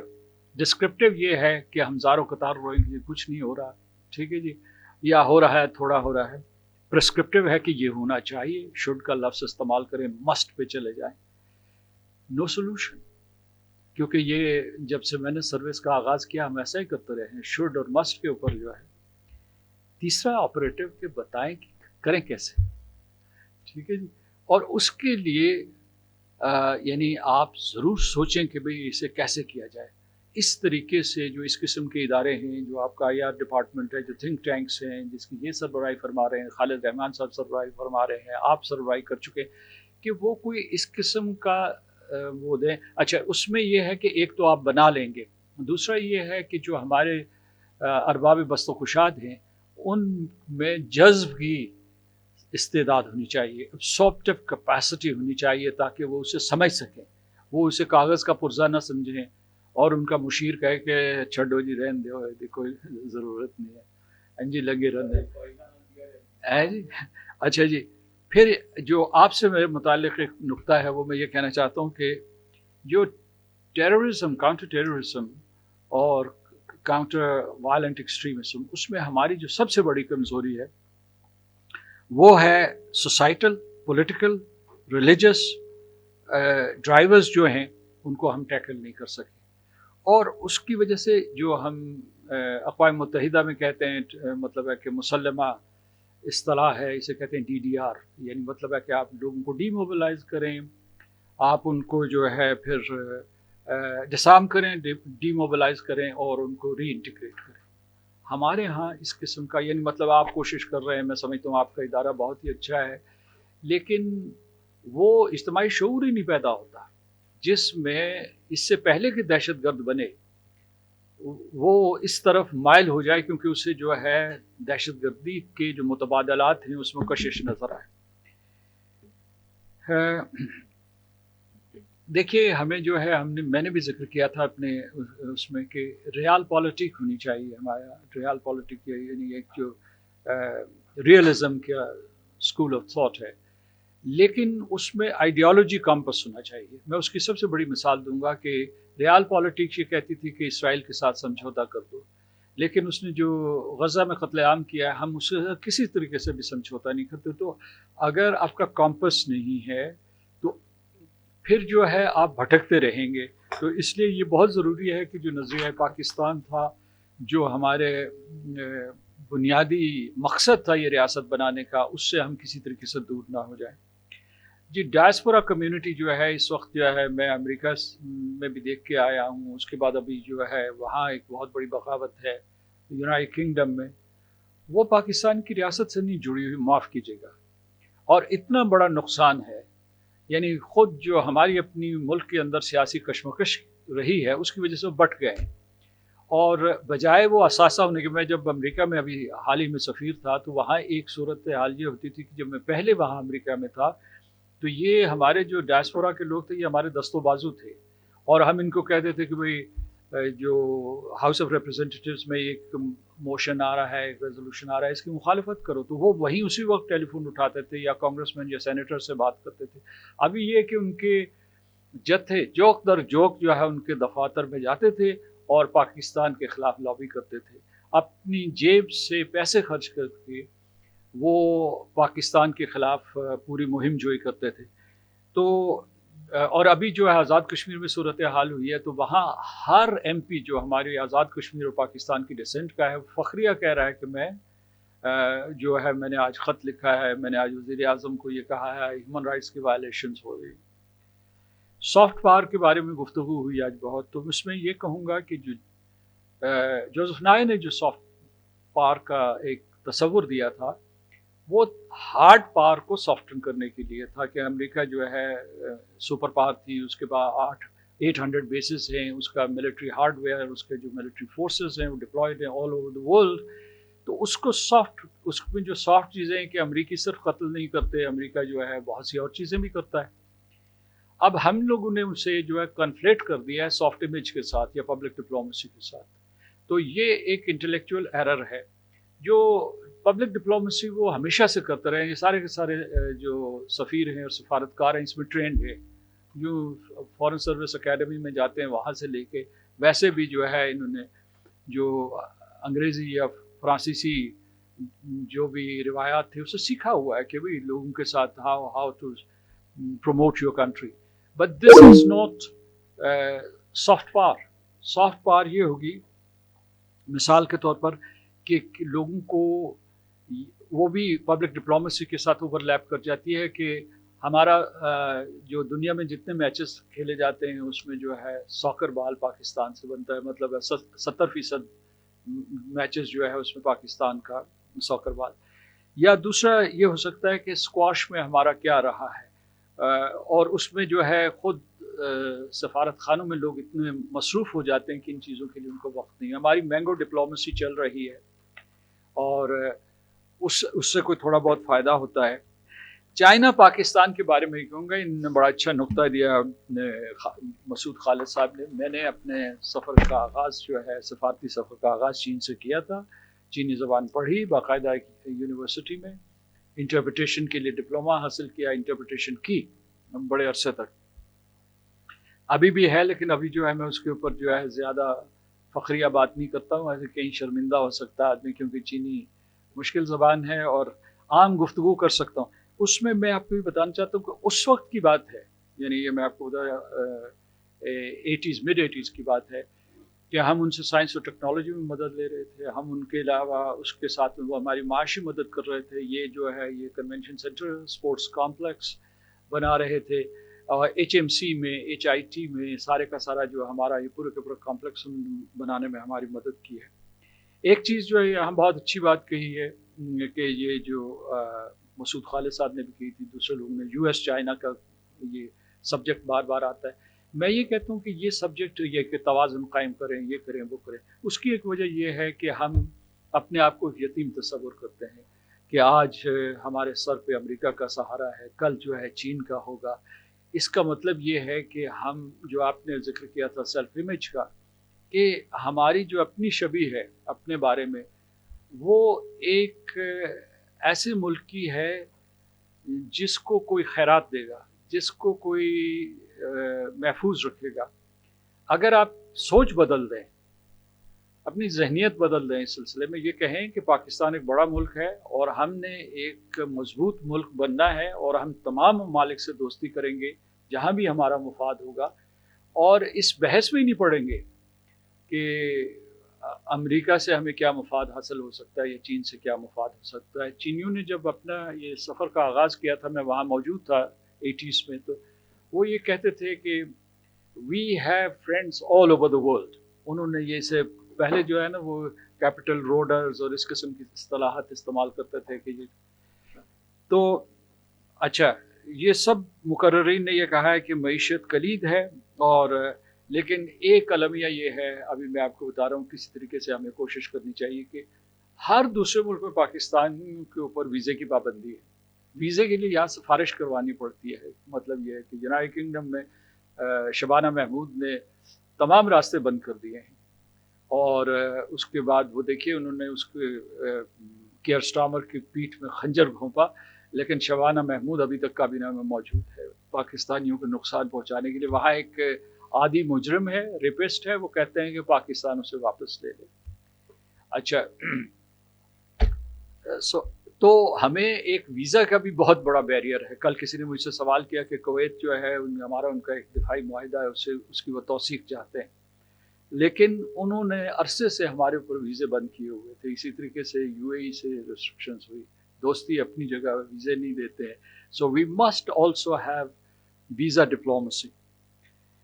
ایک محترمہ جو آپ فرما رہی تھی اس میں میں یہ کہوں گا کہ جو ملٹری انڈسٹریل کمپلیکس ہے, خیر آج کل جو ہے لوگ اصطلاح تبدیل کیا اسے ڈیفنس انڈسٹریل کمپلیکس کہتے ہیں, تو جو ڈیفنس انڈسٹریل کمپلیکس ہے اس کے لیے ضروری ہے, خواہ وہ آپ کی یہ جو بھاری بندوق یا تلوار ہے جسے آپ نیوکلیئر کہتے ہیں, یا آپ کی کنونشنل آرسنلز ہیں, یا جو اس کے لیے بہت مضبوط معیشت کی ضرورت ہے. In the end, I would like to extend my gratitude to all the esteemed speakers, and we will move towards the souvenir presentation. First, I would like to request respected Director General Bahria University Campus, Rear Admiral Naeem Sarwar, Sitara Imtiaz Military, to present souvenir to our Chief Guest Ambassador Masood Khan. Now I would request our Chief Guest Ambassador Masood Khan to present souvenir to Additional IG Mr. Jawad Ahmed Dogar.